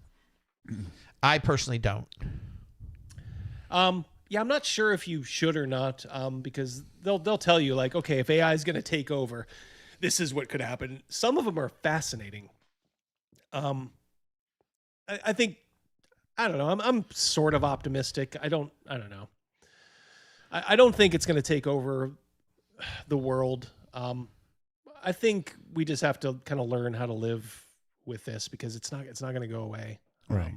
We got to reconfigure what we are. And as much as that Swedish guy and that Chinese guy can't get it right, someone behind them will get it right. You know what I'm saying? Like, yeah. the next person will improve on some of the things that it's they like the did. first right. generation of like iPhone and that. Look where we are now. So yeah, and that's what I was telling Mrs. D because then I sent it to her and I'm like, what do you think? And she's like, oh, well, I found these articles saying like there's actually a human there, kind of mimicking what the robot should do. And I'm like, yeah, I understand that they're trying to train it, but I said what you have to understand is in 2 years you won't have to do that anymore, right. And then it'll be a little quicker, and then the next generation after that. It's going to just think to do it like, oh, you probably need your dishes done. I'm just going to go ahead and do it. Depending on how much autonomy you give it. Like I couldn't, in my present state, I couldn't see a use like for us having one just because we're not lazy and, take this to the sink. Yeah, I don't need a fucking robot to go take this to the sink and then 15 minutes later have it be dropped off at the sink. But like I said, if you have the right situation with an old timer, grandma, grandpa, great grandma, great grandma, great grandpa, great grandma, I don't know. I think it could have some good. It might give them a little companionship when you're not around. It might call emergency when it has to. Might just help them out a little bit. I agree with you. Make their lives a little easier. I agree with you. There's going to be some downsides to that. I'm thinking right now of, like you said, a little companionship when you can't go there. Well, eventually that's going to be like, I don't want to go see grandma today. It's too much of a burden. Like I have this robot doing everything for me. Yeah. Now I don't even want to hang out with grandma, my grandma anymore. Just send the robot over. And then the grandma's just like, no one wants to see me except for this robot. Yeah. Well, that's the human part. I don't know if we can necessarily blame the robot for that. That's like I said, we have to determine our human condition. How we're gonna interact with these things because they're whether we like it or not, they're coming. And I've always been sort of pragmatic. You're gonna see the people that push that envelope. Like I guess I don't want to go to the store. Like just send the robot. Walk down the street to the store and buy me some milk. You remember when the Alexa became really, really popular? That first came out, became really popular. Yeah. Oh yeah. My wife had the best intentions of the world. She got one for my father-in-law. Mm-hmm. She set it up with reminders to take his medicine and stuff like that. Yeah. And and I came over to pick him up one time. He'd had it for a handful of months. We were going to pick him up to take him someplace. And I get in the door and I just hear him yelling and screaming and hollering, and I hear as loud as possible, Alexa going off with this alarm about he has to take his medication. And he's like, God damn it, Alexa. And he looks at me. She just won't shut the fuck up. She just won't. How did make her shut the fuck up? I'm like, my wife's good intentions in the wrong place. Yeah. Yep. DM Doom, $10. There's a way. My concern, how long before they're mowing lawns, repairing cars, doing plumbing, etc.? Yeah, that's a legit concern. It's only a matter of time before they start taking away blue-collar jobs, yeah. And before that, all the white-collar jobs will have been long gone, so you will... Not that people will long lament, the wither the poor CPA or accountant, in my case. I don't know. I think it'll be a little while before they can do like plumbing and that. I mean, because just think of how prohibitively expensive this is. If you have a group of a plumbing company, you can't just pay this thing $75 of it. I mean, it's $25,000. I can't imagine how expensive a plumbing robot would be. Probably $100,000 to start. Maybe they get cheaper as time goes on. So it'll be a while, but are we heading that general direction? Yes. I'd like to think that in the trades, for example, a lot of trades, there's situations where it can't be programmed. There's decisions that'll be made you have to split a hair on something to go one way or another. Yeah, I'd like to think that, but then again, I also like AI art, for example. I've never imagined anything like that, like this at all. And all the other stuff, I've never imagined that. And the thing is, I don't have the answers. Like I can see a narrow use case for this. Maybe helping out. Like Patty said, there's less and less young people. Well, we have more and more older people to take care of, and we're going to have that for a while. Well, Patty's got something right now. He says, if the robot makes a mistake, it damages someone or property. Who's at fault? The robot, the programmer, the owner, the manufacturer? Yeah, I mean, I imagine that there'll be some liability with the manufacturer from the company that you bought it from, or that made it. I should say that made it. It'll probably be limited. I don't know. Maybe that'll be part of your agreement, in that you have to sign away some of your legal rights. Now, remember that in such cases, that'll never cover gross negligence. If a court finds that you were grossly negligent, no, amount of signing off is ever going to, prevent you from being liable. But if you sign a contract and it breaks your favorite China dish, you're out of luck. It's sorry. Good night, Jeffrem. He's out. See you, Jeffrem. Cal, low-wage human workers, sabotage, more Neos each day. Yeah. Throw them clogs into the machine, right? It's like in the movie AI, where all the defective robots are being hunted down. Yep. Yeah, and I mean, the thing is, every AI takeover scenario they do have to have a physical presence in the world, because the humans can always just essentially flip the switch and turn them off. So at some point you have to have these sort of little minions out there doing their bidding. I don't want to make light of the guy punching that elderly guy. The elderly guy, I don't want to say, he clearly wasn't fighting back, but he did get up at I know. I don't understand if he was just he was wailing away on him, but yet this old guy was just like, it looks like at the end he wanted to give him the what for, but he just couldn't do it. Yeah.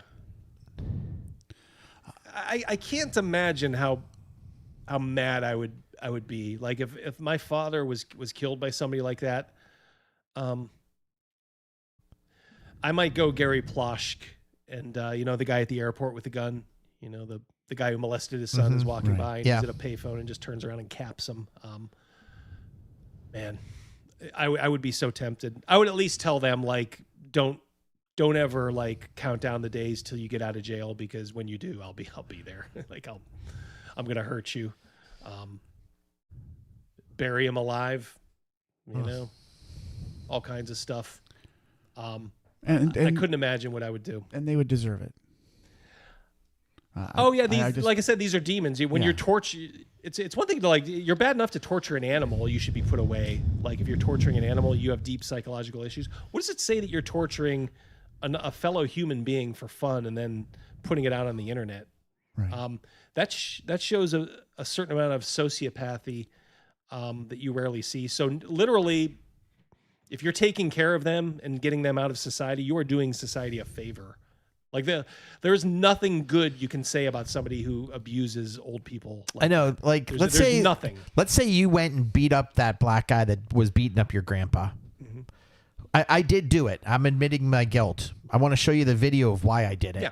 The jury would have been like, "You're good." Yeah. Yeah. I wouldn't even. Yeah, I don't even know if I would take the stand. I'd just tell my lawyer, make sure that video gets in there as my motivation. Right. And you'll probably get one. You'll get one juror to hang the trial or something like that. I marvel at that these people get into those positions. I know that there's an awful lot of need for that, and they're low hanging fruit to be able to get into those jobs. But it's upsetting to see that. I'm going to piggyback on what you just said, Rogan. But I don't know if they're not being vetted properly or just they need psychological testing. They're just as desperate as everybody else. More. Yeah. I deliver groceries. I shop. One of my jobs is I shop for groceries and then deliver them to people's houses. I take a lot to those houses where the live-in nurse or the home healthcare workers are there. Double D and Rogan, I go into that house to drop off the groceries in the kitchen, and the place reeks of fucking weed. Like, these people, they're smoking weed as they're, the person's asleep, they're taking their nap now, so I'm just getting high. Mm-hmm. Man. I mean, how much stuff are you stealing? How much stuff of this grocery order is really stuff for you? Maybe they got a pot pie or a Hot Pocket or whatever, some quick meals. But how much of this other stuff are you ordering on their food bill and then taking it home? Like, these people are just horrible. And I don't want to lump all home health care workers into this, but unfortunately, I see a lot of it. And it's disgusting. Yeah. I come home and I tell Mrs. Mouse, I'm just like, my gosh, if we ever had to do this for my mom, I'd rather her just live at our house. Yeah, I wouldn't allow this. My mom was fortunate enough that she was able to pass at home, and I would quit my job, or I don't even have to quit anymore. I would just retire from my job. I would just take care of them.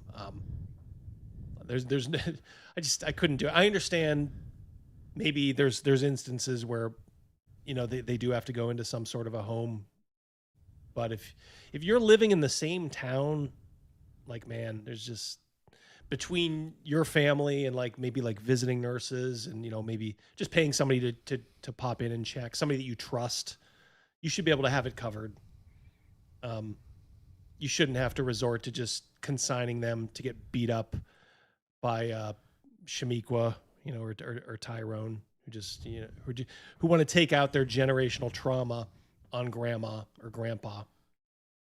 Your great-great-grandparents were slave owners, blah, blah, blah, blah, blah. Yeah, exactly. Well, that's just it. I mean, thank you, liberal shitheads, for essentially normalizing that. You don't think it has a cumulative effect in society to keep saying white people are evil? The fucking NFL end racism in the end zone year after year after year after year. Oh, we must live in a racist society. Now, maybe we're smart enough to realize, no, we don't, but you're not thinking like the dumbest people that you know, and the dumbest people you know will just sit there and it'll seep into their brain through osmosis. And then they'll be like, yeah, this is a pretty racist society. I think I can beat up Gladys. Well, I mean, we see that, to say something, awful enough times, long enough, and people believe it. It's just, yeah, it's done with purpose. It's absolutely done with purpose. That's Hold On Gates of It used to be in a. I'm sorry. I'll put that back up. Yeah, and then we'll get to that. Yeah, I just want to read that. Stole money from her a few times until my father eventually found out and raised hell. Yeah. Lucky it was only stealing money. Honestly, nowadays I would almost say, whew, thank God they only stole a couple of bucks. I mean, I'm assuming they didn't clean out like her her retirement account, but nowadays I would almost call that a victory. Ryan for 5. Got into it a lot with these quote unquote aides, constantly picking up patients with bed sores. Yeah, you would know too. Yeah, you work in the healthcare field. Underfed. Yep, not sure what these people were getting paid for. Yeah, the thing is for them, it's easy money because you can literally just neglect the thing you were hired for. Because in a lot of cases, these folks are not in a condition to say anything. Either they're scared or they're just out of it, mentally. So these people can just take a paycheck and literally do nothing. And as I said, that's almost, I don't want to say that's preferable nowadays, but I'd almost rather have them do nothing than, like I said, murder your grandma and grandpa. Ryan, yep, stop talking like this wasn't the goal all along. Yeah. I got one for spin for 5. Does the black Neo get to use snap cards asking for a gray asking for a gray Neo? All right, let's do we want to do the lunacy or critical role? Lunacy. Lunacy. Okay. We'll do this. If we're done, we can ease out with a little critical role on the way out the door. If you voted for Trump, I want to know if you're okay with this. Wait, who is that? Yeah, I know. You're finding out what I found out. Oh, this is Paige Turner. No. This is Mrs. Frazzled. She is the teacher, remember, who talks down like, "Hey, Uncle Phil, the people just want you to know that your gas oven is polluting the world." She was like big in the So this is not Paige Turner? This is not. Wow. Was it her sister? I'm like, I just noticed that. I just remembered her. There was that Zoom call during the election where she was, like I said, her big thing is she's a teacher and she does like these social lessons, these lefty social lessons, and talks like the most annoying creature you've ever seen. Good night, Patty. Patty signing off on Rumble, everybody. Good night. When kids are in school, one of the first things they do when they're learning how to research for like an essay or a project or something is they find out what trusted websites are. The White House website changed their About the White House section. When you open the website, this is what it looks like. You scroll down Beautiful. And you see this timeline, okay? You check the first few, looks chill, looks great. Here you go, baby. It's a .gov website. Historically, that has been a trusted website. It's from the White House. Historically, that has been a trusted resource. Your kid keeps scrolling. Oh, that's weird. Yeah. Keep going. Something that my side seems to be exclusively concerned about is things like racist propaganda, but let's keep going. Muslim Brotherhood visit. Sounds like something potential students would want to know. Hello? Hunter Biden on crack cocaine. Are you comfortable with your children using this as a resource? Were you comfortable with your president, your last president, who had a son who did shady dealings in the Ukraine for that president, using the influence of the office of president and vice president? You apparently don't have a problem with that at all. I'm talking about elementary school age children. Are you comfortable with that? Those of you on the right are always talking about how you're worried about your kids being indoctrinated at school. You're worried about what your kids are seeing. You're worried about propaganda. This is completely unacceptable. I don't think it should matter what side of the aisle we're on. I think that you and I probably agree. If your kid is in school, public, private, if you are... Talks so weird. It's that little lisp. Homeschooling, this applies to you, and I want to know if you're okay with this. If she put her freaking hands down, I'd want to pay attention to her, but the more she moves her hands, the more I just want to scream. You guys are forgetting who she is. She's the Catch a Bubble girl. Catch a Bubble. Oh my that? God, I Yeah. remember. Do you remember Okay. that? Oh, Catch That's a her. Bubble. Oh my goodness.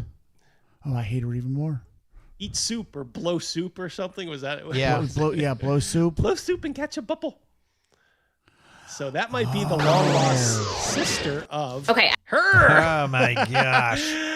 I went back to back. I want to talk about something because today is Prime Day, and I feel like actually just like over the last week, I've been having this reoccurring thought about how we expect people to show up in the to have fun. Stop grilling. world and kind of display how ethical they are or how they live within their morals or their values. And we're kind of policing people left and right, whether it's Taylor Swift, whether it's Amazon, Target, whatever it is, right? And I strongly believe that most people are doing their best, right? The world is on fire. Shit is crumbling around us. I think most of us are doing our absolute best to live by our values, but also just like survive. With today being Prime Day. So it's Prime Day is a freaking holiday? Is there, honestly? She walked into that one. The world is literally on fire. It's code red, DEFCON 1. So anyway, today's Prime Day. Talk about like first world problems. Yeah. It kind of undercuts. So I ordered a new air fryer. Anyway, I was really mad because it got here in 3 days instead of 2. A lot of people are sharing Prime stuff, right? And people feel certain ways about that, and I totally get it. I shared a Prime link to a car seat that somebody asked me about, and I got a message from a follower who was saying, hey, this doesn't feel like in line with your values or my values, and like I would like to talk about it. And so bear with me because this is going to be maybe a little bit long, but I want to touch on this because I actually think it's a very important topic about like unpaid labor and women's time. Now, first, I just want to talk about the Amazon Prime of it all because, yes, a lot of women today are spending, right? And a lot of women are sharing links to where you can spend. And I have friends I know who are shopping for the holidays, who are stocking up on things because they're pregnant and it's a good time to buy things for their baby, right? I know people who are stocking up on things like toilet paper and toothpaste and paper towels and all of the things that they are responsible for. And women tend to be responsible for 85% of household spending, right? They're Edgelord is my pot pie. Doing the bulk of that spending. But also, they're already overburdened with invisible labor, caring for kids, taking care of the home, doing domestic labor. But then they're also expected to be the person who's thinking about budgeting and the family finances. And then we say, also, now all the conveniences of Target, Amazon, etc., any big box store are off the table. That reality means more work for a lot of women. And some women just do not have the space, time, and effort to put into shopping at multiple places. And so they are shopping on Amazon. And I think we have to have some space for nuance here, which is for some people, they don't have the option and or it adds immensely to the workload that they already carry. On the creative... Obviously, she wasn't close to her mom, and her grandmother died before she was born. She never had the benefit of having older women in her life teach her, show her the reality of what, I don't mean to sound sexist here, but what women did, the amount of work, lovingly that they did, for their households and their families. And on the flip side of that, all the work that men did, the hard labor that they did, for their family, how it was that means nothing to her. It is nothing to her. This person's another monster. Neo, stifle woman. You're Neo, well said, Craig. Go take care of Paige Turner. Neo, you shut up, Paige. Side of things, I think it's really interesting because first and foremost, most creators make most of their content unpaid, right? And so there's this demand. Yep, Badger. Yep. She'd be the type of person that you would put the phone down and she's still yapping when you come back 10 minutes later. Yeah. Yep. Neo, hold this phone and just say every couple minutes. American Anime. That's how Pride Day in Mordor would be. I guess it goes over like a lead balloon. From consumers on these apps for unpaid content, for women to do a lot of work. And I say women because it's a female-dominated industry. So these women are expected to do a ton of unpaid labor for their followers, and then often are critiqued on the ways they make money for their brand partnerships, for affiliate linking, for whatever it is that they do. And yet the people who consume their content often are not willing to pay for their work, right? Like you wouldn't subscribe for $5 a month to your favorite creator, but you aren't afraid to kind of critique. Well, they would for certain creators if they're doing certain things. They'll pay a lot more than $5 a month. Your husband could retire. He could go grill something. Yep. You could work from home now for the kids. With X, Y, and Z brand, for example. And so I just think it's interesting because it's the creator economy is a space where there's a lot of women who have found an income stream that works for them with motherhood because we know working motherhood is just unsustainable. And so you'll notice that a lot of content creators were stay-at-home moms or had gone part-time or left the workforce to become a creator because it just wasn't working. And so I think it's fair to critique. She speaks without punctuation. There's no commas. There's no periods. There truly is something wrong with her brain. As Chris Gibson's dad would have said, diarrhea of the mouth. Ain't that the truth? I'm not saying you shouldn't critique it. I'm not saying we shouldn't all like look at our spending. I just think it's important to see the full picture. This is my last thoughts on this topic, but I have seen so much criticism of women over the last few weeks, whether it's because they listen to Taylor Swift or they shop on Amazon and whatever that might be. And I think it's important to criticize billionaires and corporations and all these things. The name that in Game of Thrones she said to make the dragon breathe fire. Dragaris. Dragaris. Oh my god. Dragaris. But yelling at individual people, while yes, our individual actions can move the needle, likely don't get us very far, right? If you yell at a woman because she likes Taylor Swift and Taylor Swift is a billionaire and there's no ethical billionaires, yet you're doing it on this app, which is also owned by a billionaire, like, does that really get us anywhere? I don't think so. I think in other words, your moral scale is a little sliding. Yes. When it benefits you, you just kind of go with it, right? I mean, Universal Knight wants to know if this video is on 2x speed, or is that what she... I swear it is not. It's important to have conversations. I think it's important to critique things, but also to acknowledge that we are all operating in a system that is unsustainable, that every single company, every makeup brand, every movie company, like all these things, you're consuming something that is like maybe not tied to your values, whether you know it or not. And so I think most people, like, I try to believe, especially like as a liberal living in this world, like I try to believe most people are trying to do the right thing most of the time when they can, and yelling at them for listening to a song or clicking a link, it just doesn't get us very far. Amen, sister. Whoa, two snaps. Bad relic said. If I came in your house with all my bags, picking out all your food, deep freezer, snacks, your grandmama's milk, and everything, what you gonna do? Talking about the cutoff of EBT that's imminently coming. She's got a booger coming out of her nose on the left side. Yeah.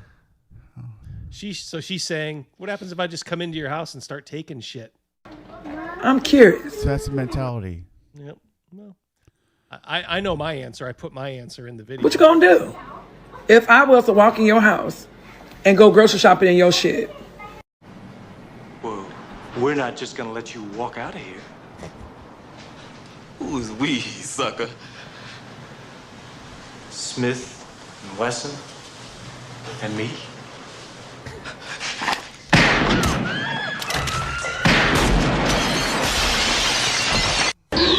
Ruger Red Hawk lady, you come into my house looking for food. You're gonna be leaving with a couple ounces of lead through you. Well, here we are. It's Friday, and we are just literally minutes away from the border to Canada as we flee the U.S. Amen, Cal. This guy is fleeing the U.S. The world is on fire, remember, but it's also Prime Day, so make sure to grab those deals, people. It's weird because he has an American flag on his shirt. And the other one's Irish, right? The Irish flag? I believe so, yeah. Who would have thought at age 60 that this would be our day and our plan and our actions? Nobody sane or reasonable would have thought that because they think you're retarded, which you are. And I know fleeing sounds dramatic and like something from a movie, but it's and you don't sound very dramatic. Yeah. I like it. I gave Rogan a new toy, so he's got the good for him. Rogan is on the silent meme patrol. I love it. Yeah, this guy doesn't sound at all dramatic. I bet he doesn't make anything really dramatic true. in his life. We just feel so scrutinized and so silenced and so being portrayed as enemies within and being portrayed as domestic terrorists because we're standing up. We're literally just asking you, please don't shoot ICE agents and don't burn down government buildings. You guys are asking us, like, you guys are making it sound like we're asking you to like move heaven and earth. Literally, just don't be a terrorist and we're good. You can even have your stupid little No Kings days, as you saw. You didn't see a shitload of counter protesters. They're schemers. For what we believe in this country and what we believe is being violated and is going into an authoritarian regime, and is in it actually and has been since. Do you guys feel like we're in an authoritarian regime? No. As you're, other than cheaper gas and basically a booming stock market and all that. I mean, is there any sort of dampers on your economic freedom, your personal freedom? This guy's obviously a man of a certain age, and he's probably voted an awful lot in his lifetime. And if he doesn't realize or understand that there's always a constant change, it's always, and there's going to be changes we don't like. This is who's always out there in these protests, like these No Kings. It's always these old boomers, like Yeah. 60 years old. Like, yep, that's boomer territory. I mean, he's a late. He must be a late boomer, but he hit the ground running in January, the day he one of was us. inaugurated.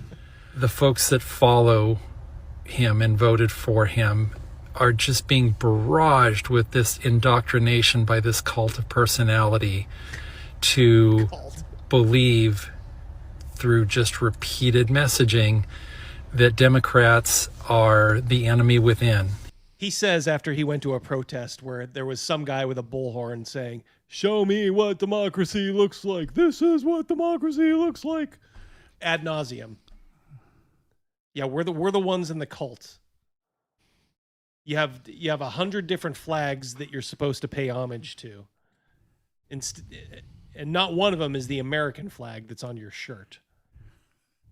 Yeah, Craig. Yeah, he's in the Great White North. Don't come here, loser. Right. We don't want you. Put that Ghostbuster sign right up there for him. Yep, exactly. Yeah, you and Greg Gillespie. Yep. His words that all Democrats across the board are domestic terrorists. Cal, you're one of the good ones.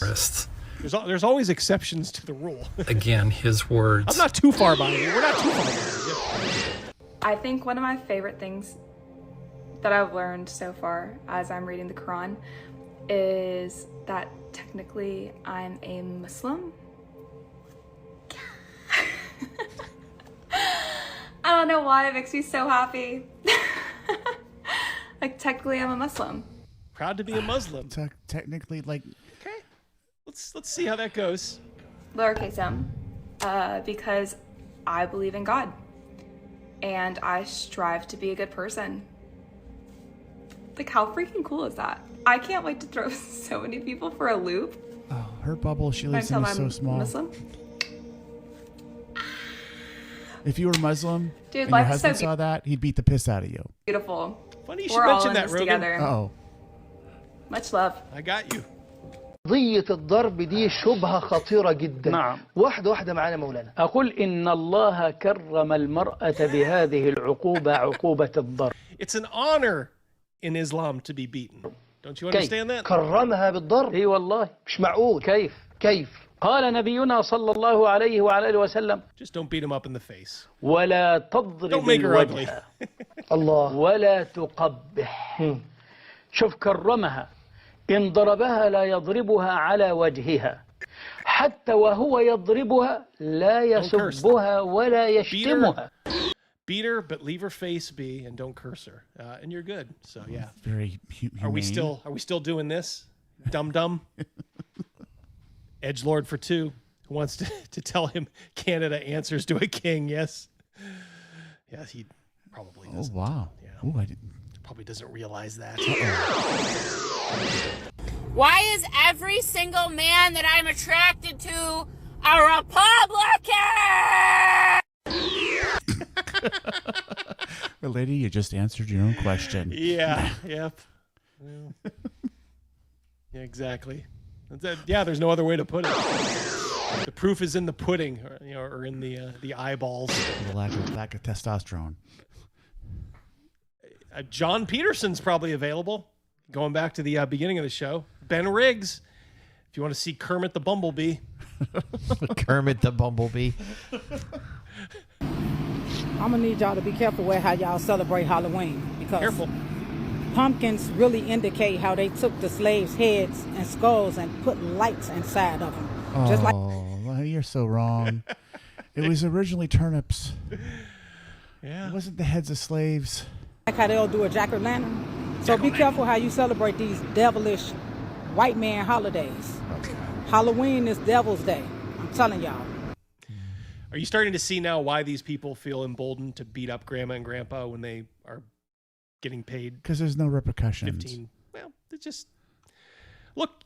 You have you have 50% of the society saying, yes, you should do that because this shit is true. Like you could get like, who's the most retarded politician? You know, you could get somebody like AOC to say something like this and she would believe it. Like hands down. Jaquano lantern. Pumpkins are a symbol of what they did to our people, indigenous people, brown-skinned people. They put fire. See, if that's the case, now I got to go out and get a pumpkin, carve it up, I got to get like 5 pumpkins. I want to myself a Jack Quinn lantern. I want to make sure I'm on the right side of this issue. Line them all up. Inside of their skulls and lit it and hung it from trees.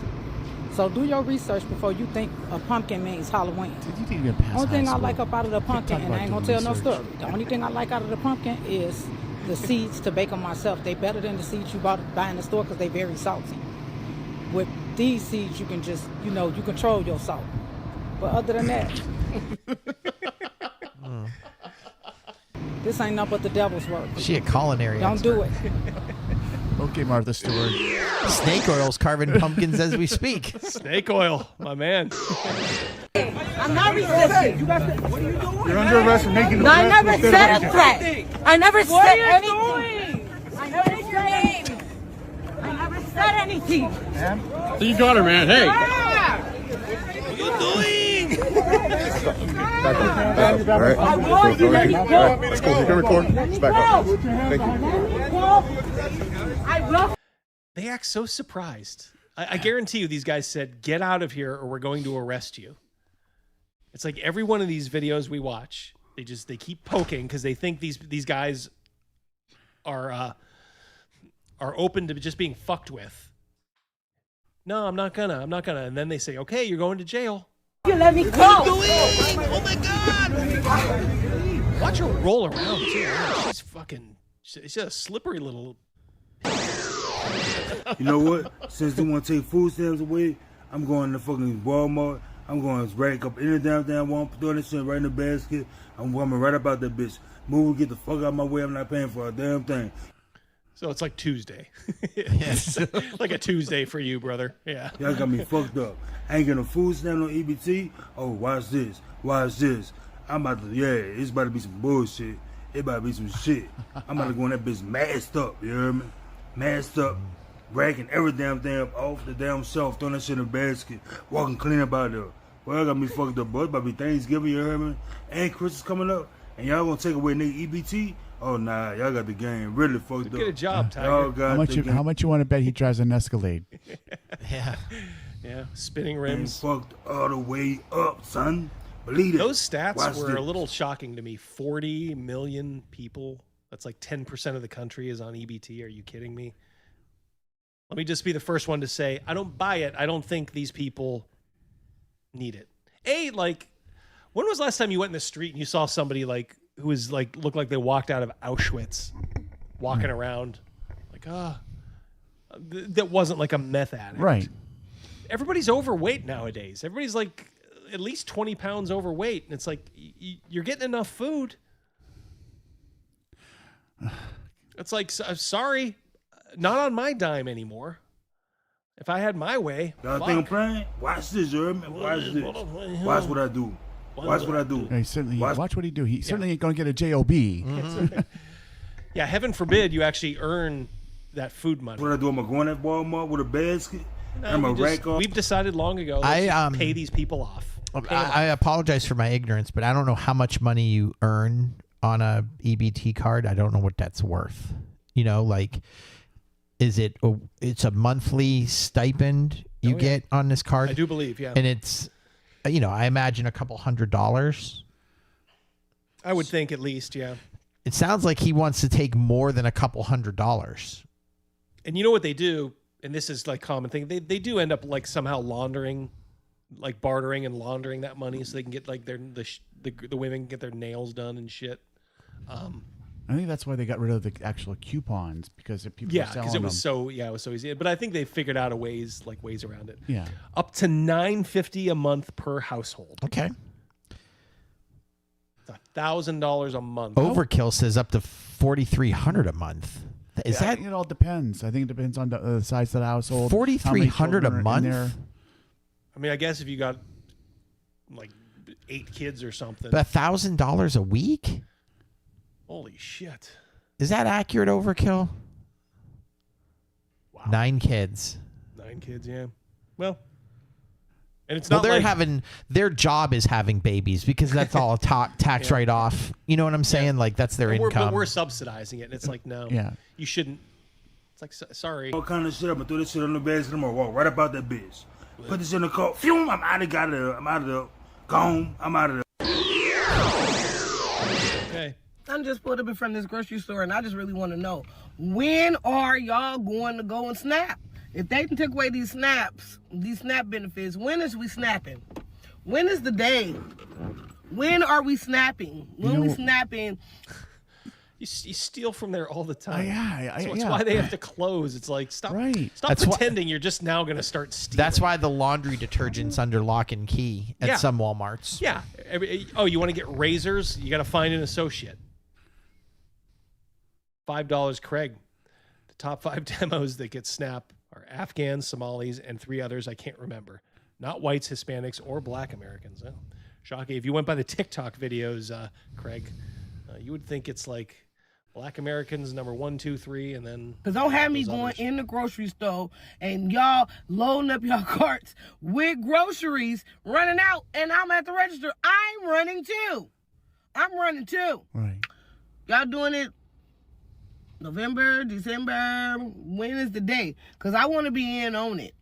Okay? I want to know what's the day that y'all is going to go and stick. Look at that fucking hair, man. What is that red thing?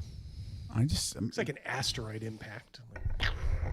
I'm sad to an extent. Like, you know, so many of these people didn't grow up with with morals. They weren't.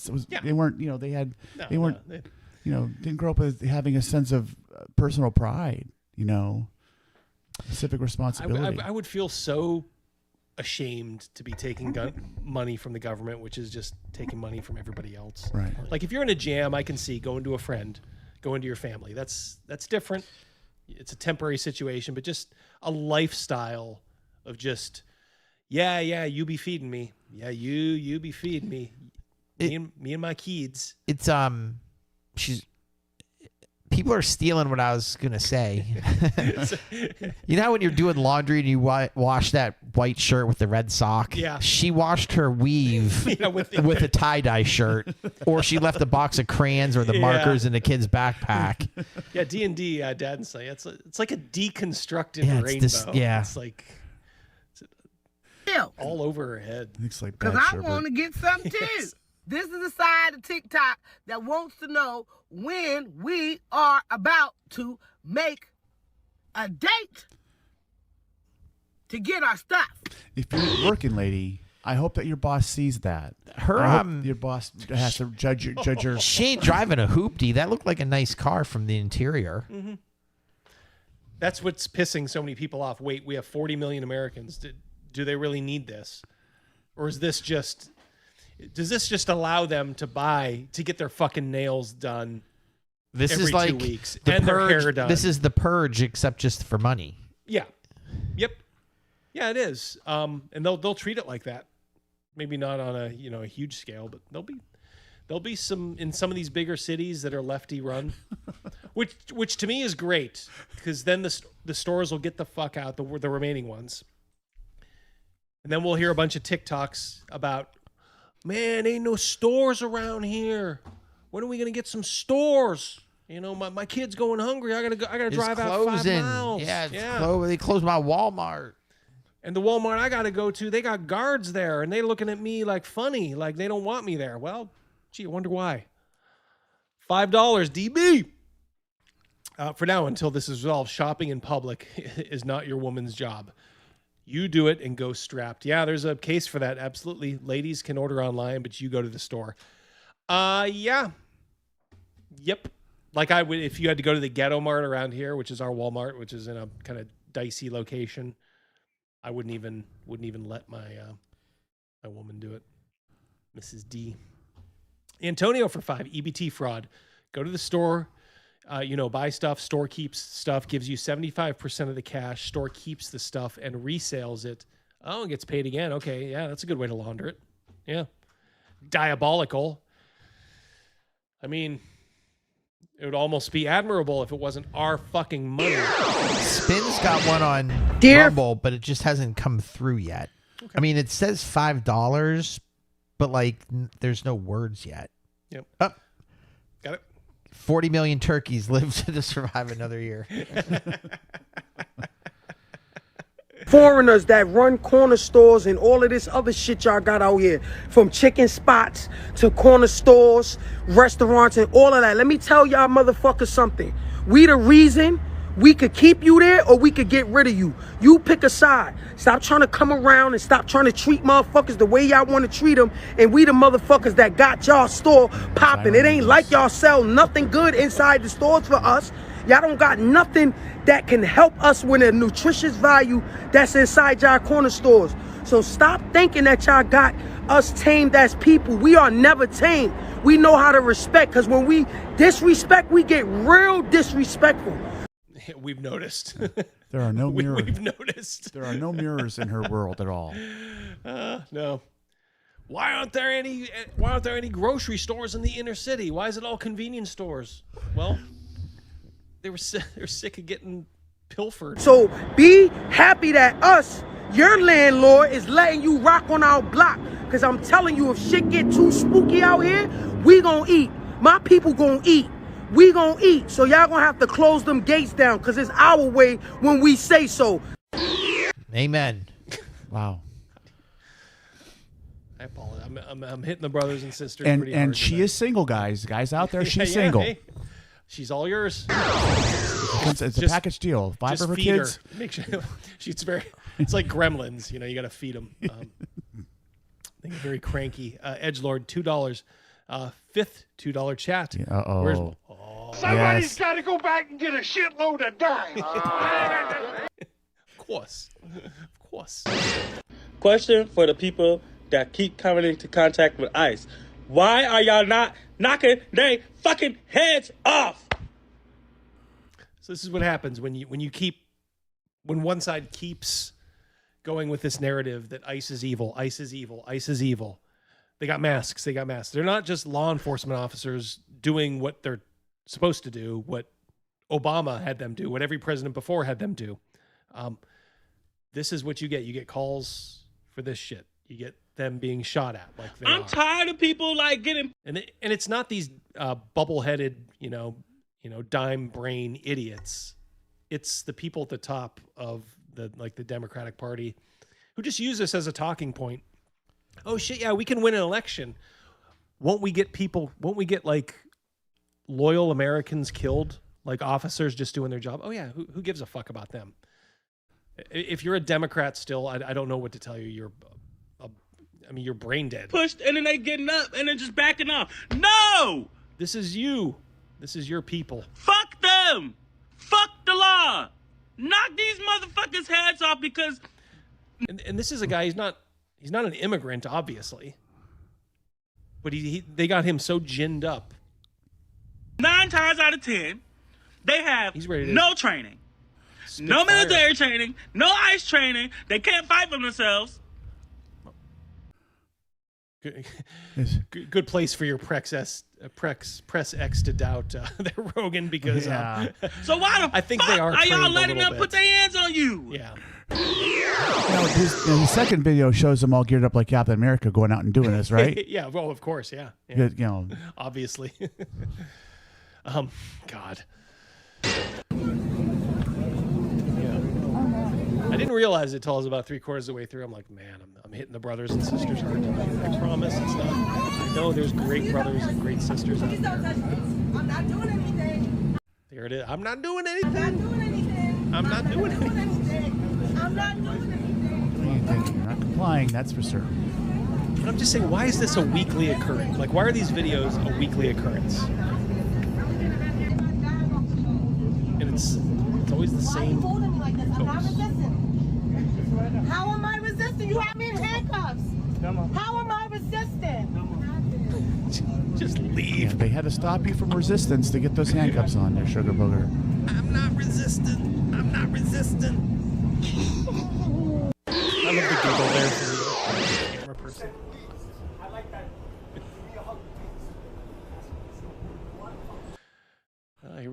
got Black Gilligan here. Walking up on some poor old guy. Luis, 5 members. He's got something. Yeah, we got something for you. I tell you, it just doesn't matter. It just doesn't matter. It just doesn't matter. It does not matter. Luis, 5 memberships. Thank you so much, brother. Much appreciated. Do that. I'll never hurt you. Why you moving?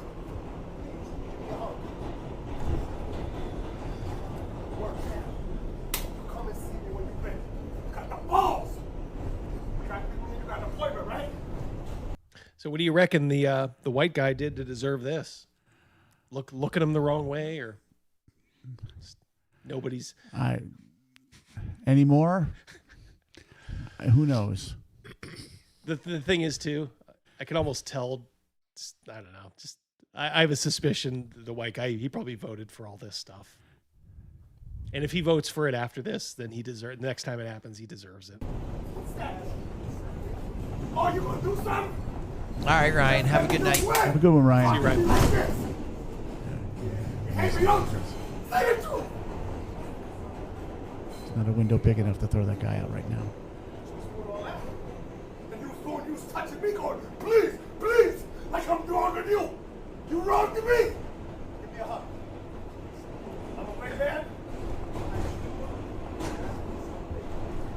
Yeah. What you want to do? You looking real violent. You was, in fact. Give me a hug. This is Spring Street. Say yes. Then what's wrong with me? Correct me. Oh my God. The people just, not one of those brothers or sisters is going up to this guy saying, "What are you doing?"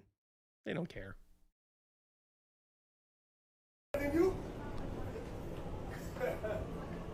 This is happening though. It's happening. Oof. All right. I'll tell you what. I'm going to do a little bit of critical. If you guys need to jet or something, just you may go, because I know you have to. Yeah, you have to. Yep. Good job, Rogan, night, as everybody. usual. Crazy Mouse, if you got to go too, I can. Well, I mean, let's. Lately our critical roles have been like an hour and a half. Ain't gonna be that. All long. right, we're good then. And look, like I said, just bug out, even if it's even if you just want to leave it like 10 or something. I have no problemo with that. Surly says good night, Rogan. Yeah, we'll see you Friday, buddy. I'm out Friday. It's Halloween. Yep. We'll see you. Good night. Evening in Dolmakyar. He looks like he's dressed like a vampire. He is. He is. A crisp, cool night. Footsteps approach. A seedy tavern in the fray. Is he wearing guy liner? Lowermost neighborhood of the city. Noise of shattering glass bottles in nearby alleyways. Raucous shouts. Is this like a modern city? He's dressed like Pugsley. Yeah, he is. Yeah, nice one, Joe. Fights breaking out. Loud music. Sounds The like San braying of Francisco, a nearby horse as a carriage trundles down the street, sputtering torchlight, casting shadows long and wide through the city streets. Humble sign of a tavern, Potter's Field, the symbol of a nameless gravestone on its sign. Few drunken reprobates outside. In what state does Belair approach this place? Alaska. Belair has their hood closed. I should have concurred. The cape closed and the hood up to be as inconspicuous as somebody who is wearing such a unique mask. He is dressed a lot like Marilyn Manson. Yeah. It's a little unsettling. A tad unsettling. He has a package, reasonably sized, wax papered, tied with string. Wax paper? Is this fucking? That's what I can never understand. Are these fruits like? Is this D&D? I'll have butcher paper. Are you playing a modern game or D&D? I got wax paper. It's Reynolds, only the best. Clearly well put together. Boy George went gone. It's nice. I mean, if you didn't know better, it would look like someone had just very plainly wrapped a Christmas present. It's very creased and well folded and together. Maybe it's a gift for someone. You walk through a neighborhood so far removed from the Arcanod that the odds of being recognized in this place are next to none. Door swings open. Fabulous. Smugglers, criminals, few people under sputtering candlelight, speaking in hushed tones. Bartender looks up to perceive you, and with that eye contact, nods, communicating that no, he does not perceive you. Not tonight, in any case. At the back of this humble, liquor-drenched hovel is a thick, red door. Brass studs throughout it. It's hidden behind a curtain, but it's... How can you see it then? Yeah. Not very hidden, if you can see. It's red with brass studs. Sturdier than just about anything else in here. How do you know this? Okay, you haven't walked through the door yet. This is a guy so in love with his own voice, he literally does not even care. This guy is being told you must go through this door. He is speaking as that Batman movie was walking. Oh yeah, the new Batman with Pattinson. Yeah, a lot of walking, a lot of slow walking in that one, a lot of slow talking in this. Seated behind the curtain is a thin, reedy figure who looks up at your I thought the door was behind the curtain. approach.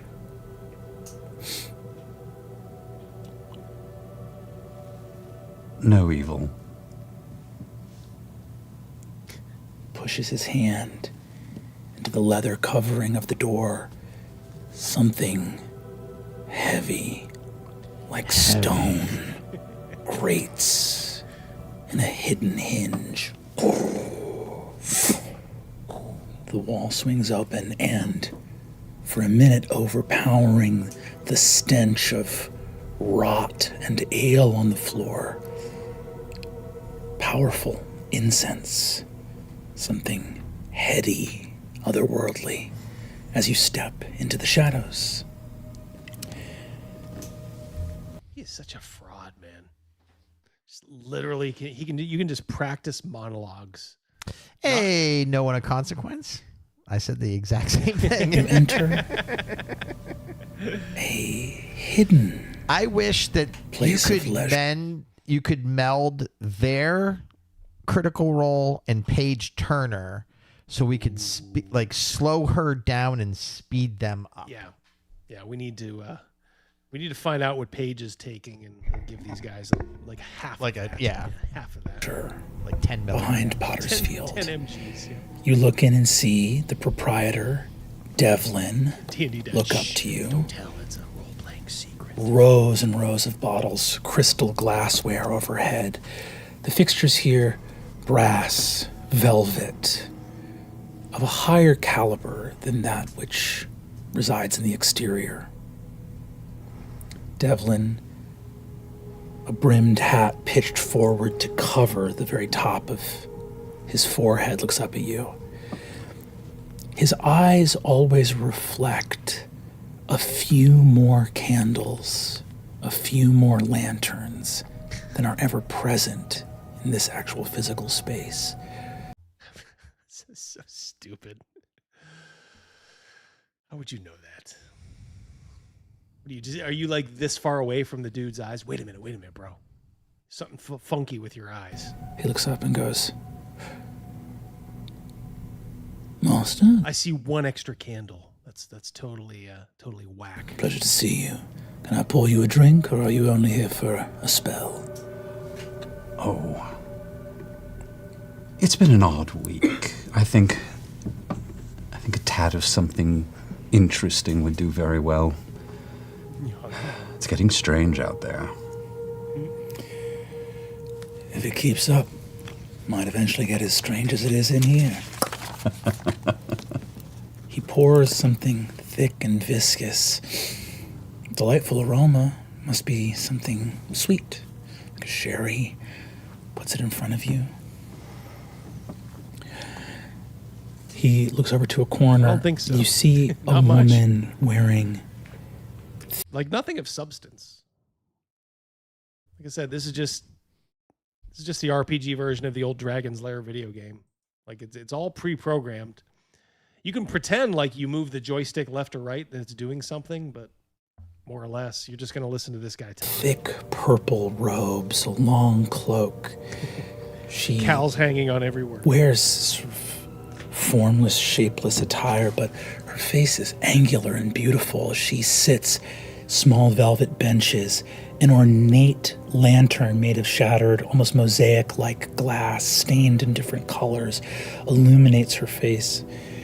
She leans forward with empathy in her eyes and understanding at a You know, as she likes to mother. say, you know, lanterns are lit, so are the tits. Uh-huh. You cut out the best part. I just wondered if that's what she was going to say. and daughter across from her, who seem addled in their sleeplessness. Give me a perception check. Magnificent Devil is getting... Oh my God, he's rolling a dice. Let's see. See if it means anything. That's going to be a 19. Even at her whispered tone, your ears detect, of course. The concerns are as great as the problem which brought you here in the first place. Your father, your husband's soul is in the underworld. It's becoming that, Shellback. It's becoming that. There is... Only when this guy's in the chair. I said when Matt Mercer's doing it, I got to say it sounds a little bit more like D&D. This is just like one person's like private book reading. Yeah, like his book reading. It is sort of like a real almost like masturbatory exercise, like creatively, of course, speaking. There's no afterlife that calls to it. Insane. The clerics of the totality, perhaps some druids of the old path, would seek to send his soul off towards oblivion and void, or perhaps Like regular DMing, you're supposed to describe the room. There's people there. Anybody you want to get to know more, they're all around you. What do you guys do? Well, I go talk to another guy. I'll ask the bartender, what's been going on. It's like this back and forth. It's like there's just none of that here. It's just this guy is just along for the ride. Yeah, them. This is good sleepy time. depict some uncharted course through realms beyond that only the Shapers knew. But if you wish for a brighter resting place for your father, and here she makes eye contact with the young woman, who you can see probably hasn't slept in days, tears like have crusted and dried in where they've been running down her face. She says, there are precious few left in this world who can help you. But there are some that wish. Did everybody else in this game quit? No, I think they're just doing these weird. It's a West Marches style, so there's different groups. But yeah, you are right. Like I always just see there's like one person at a time sometimes. It's going to take forever. There's 15 fucking people in this cast for this season, I guess. Osiris had a good one. Whispers. To be lost. Now, our help does not come cheaply, but it is reliable. And you see a vellum contract. You see a little AI robot boy named Neo. To move across the table to the young woman who begins to read the text. Elsewhere, your name is spoken aloud in this place. Volaire! Friend! You turn to see Rulius and Calastro Mercanod. You see that they're sitting in a private booth. One of them has moved these velvet drapes aside. You see that there is a young man who is sort of draped over their laps, and you see that his eyes have rolled back in his head as he dreams in some altered narcotic state. As Rulius speaks to you, you see Calastro puts his lips near the young man's ears and sucks some vapor out of his ear as the man shudders. My word, this is surprising. It's quite auspicious, actually. I've been meaning to get a hold of you for a while. He acts a little bit like, I apologize for my brain fart. The guy, I don't fucking know. He was like Robert California on The Office. Was that like Later Office? Yeah. Yeah, see, I didn't watch Later Office. Somebody on James the chat. Spader. Oh, James. He acts like James Spader. That's Lord, what's his name in Birthright? The guy who's going after your girl. Yeah. He does have kind of a James Spader-esque quality.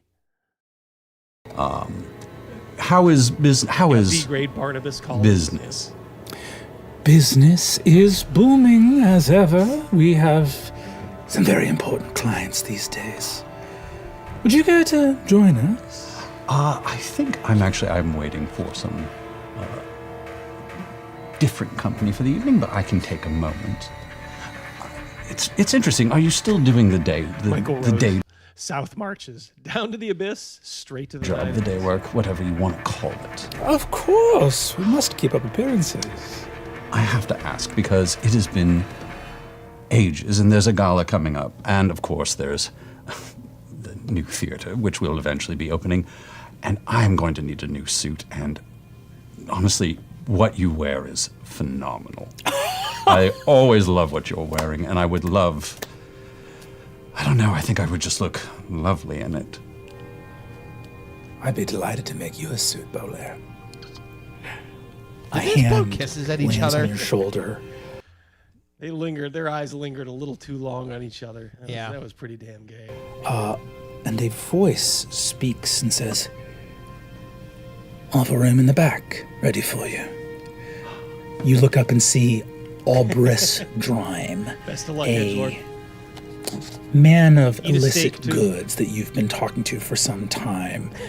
Something that maybe he started as You're driving him away, a Double D. normal fence, working with the Crow Keepers, but he's been making a name for himself and is looking to move up into a higher class of smuggled goods. When you hear how good Critical Role is, I want you to remember this. This is the opening salvo. I didn't doctor this. I didn't edit this. This is like, go to season 4, episode, whatever this is, 4 or 3 or something. This is what you get. This would be like 15 minutes, almost 20 minutes straight. If you'll excuse me, gentlemen, business Crazy calls and narcissist. bespoke suits don't come cheap. They close the curtains to their private area, and you walk with Albris into another room. He's an able-bodied man, but not too terrifically tall. He's sort of similar in proportions to yourself, but you see that he sort of shaved head. He's got a nick in one sort of ear. Chip Schultz, what the fuck is going on with his one player? Yeah. And as you go into this private area, he turns around and says, well, The money's ready. Discussed. I had no idea that you worked with the likes of us. Oh, I work with an awful lot of people, times being what they are. And, who knows? Maybe at some point, you'll be able to afford more of my services. And I push a package towards him. Undoing the clasps, he opens it. See a hungry smile on his face. Get a room, you two. I begin taking the money. Is this some kind of... In a bag. I think Sam and Frodo looking at each other at the end of Return of the King was somehow less gay than this. Is this some kind of joke? Where is it? Ooh, where's what? He thuds it closed and says, "Oh, you are a peach, aren't you? Listen to me. I won't be double-crossed. Now, I came for a treasure." And you see he flicks the hard exterior of your mask. And I won't be leaving without one. Shit. What is your current HP total? That is 26. He rolled like 6 dice there. Yeah, what the fuck? That was a lot of dice. He heard you.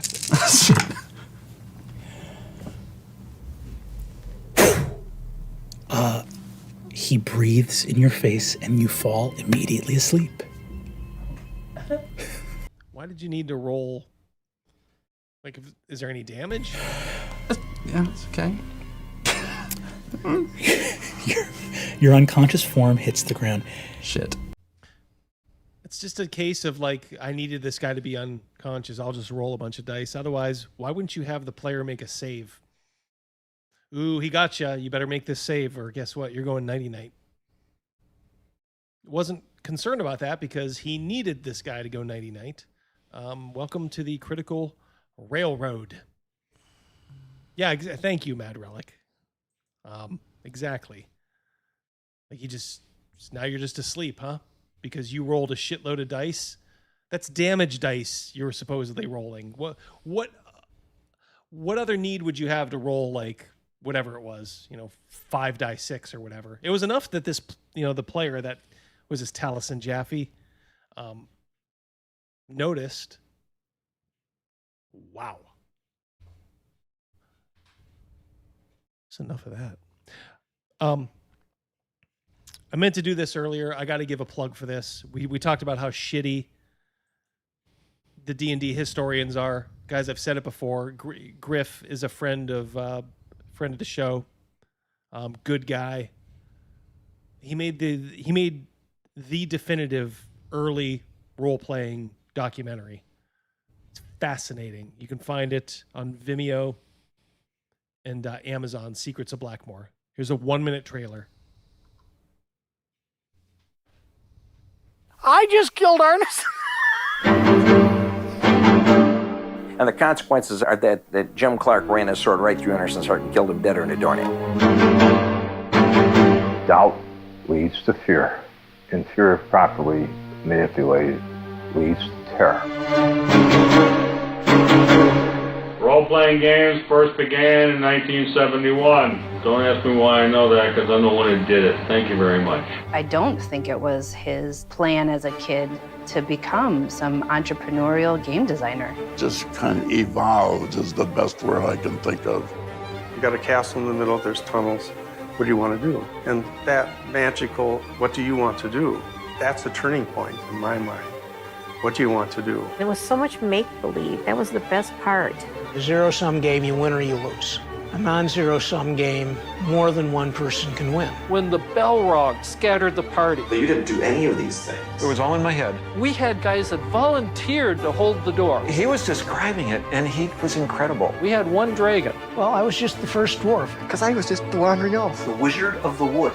Yes, I am the High Priest of the Temple of the Frogs. Oh, the Vampire Rosebush. That was Dwayne. I bought a house. I was the first thief. I was the sole survivor of the first dungeon adventure. I think he was very proud of his Blackmore. Robilar. Robillard.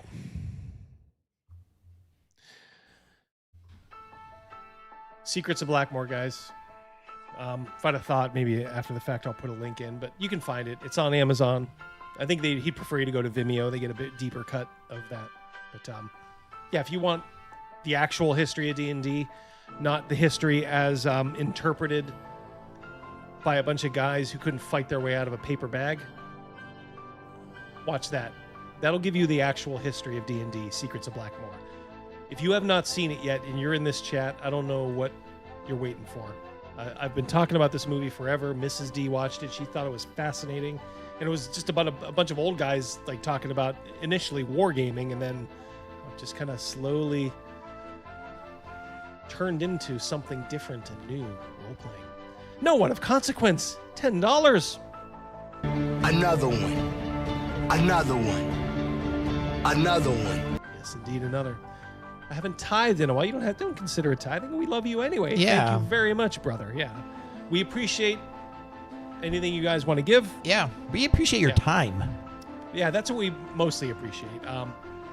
The dollar amount, guys, it's always appreciated, never expected.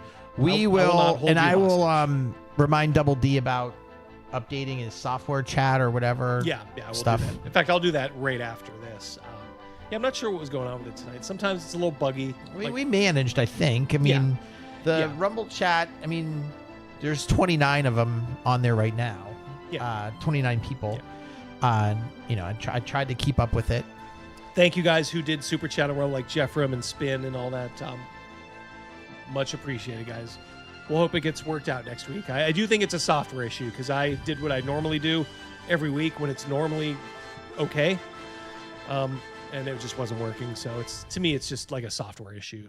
Sometimes that happens when you have these nice little,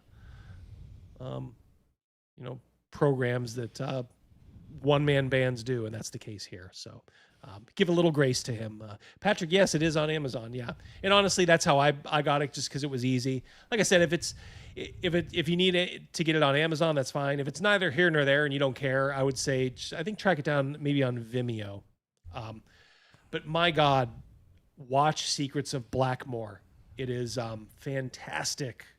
It's so fascinating. Like you hear that guy like, oh yeah, I was the first thief. I was the first paladin. It's like those guys were, of course, what I love too is that Griff doesn't go after Gary Gygax. Gygax is a part of it, but he comes in kind of at the end, and there's none of this like who was right, who was wrong. It's just telling the story, how Gary and Dave met, how Gary was inspired by Dave, and what happened. But that comes towards the end. You have to understand the true underpinnings of role-playing, which is Napoleonic wargaming. But it's told in such a fascinating way. Great job, Griff. Thank you guys very much. It is 10, so let's get you out of here. I'll send you out with something. Yep. Thank you, Overkill Joe. Do you know what people requested after that low T beginning? Yes. Classy Freddie Blassie. Oh, absolutely. Anytime on that. People were talking about the Pencil Neck Geeks that were at the beginning of the show. Absolutely. All right, guys. Thank you so much, everybody who gave memberships, super chatted. As I said, everything. Always appreciated, never expected. Thank you. But most of all, just thanks for showing up and having fun with us. And like I said, contributing to the show. You guys are the reason we're doing it. Yeah, kind of still why we do it, because you keep us kind of entertained. So, all right, folks, thanks again. We'll talk soon. Going to try to squeeze in a video. I'm about due now. Going to try to get one out at least twice a month. So we will see. Peace and love you. For Rogan and Crazy Mouse, this is Double D signing off.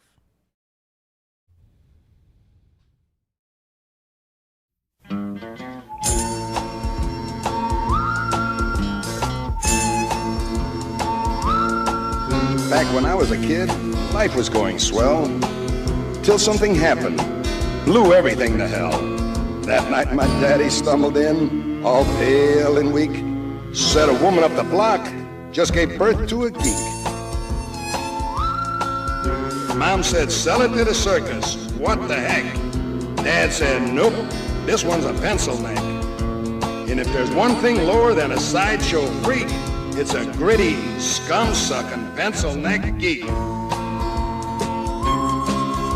You see, if you take a pencil that won't hold lead, looks like a pipe cleaner attached to a head, add a buggy whip body with a brain that leaks, you got yourself a grit-eating pencil neck geek. Pencil neck geek, grit-eating freak, scum-sucking pea-head with a lousy physique. He's a one-man, no-gut, losing streak. Nothing but a pencil neck geek.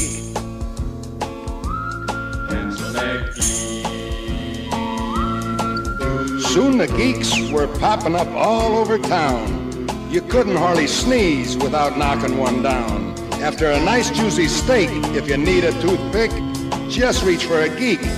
They'll do the trick. One day we cut one up for fish bait. Learned our lesson just a little bit late. Soon as the geek hit the drink, the water turned red. Next day, sure enough, all the fish were dead. Pencil neck geek, grit-eating freak, scum-sucking pea-head with a lousy physique. He's a one-man, no-gut losing streak. Nothing but a pencil neck geek.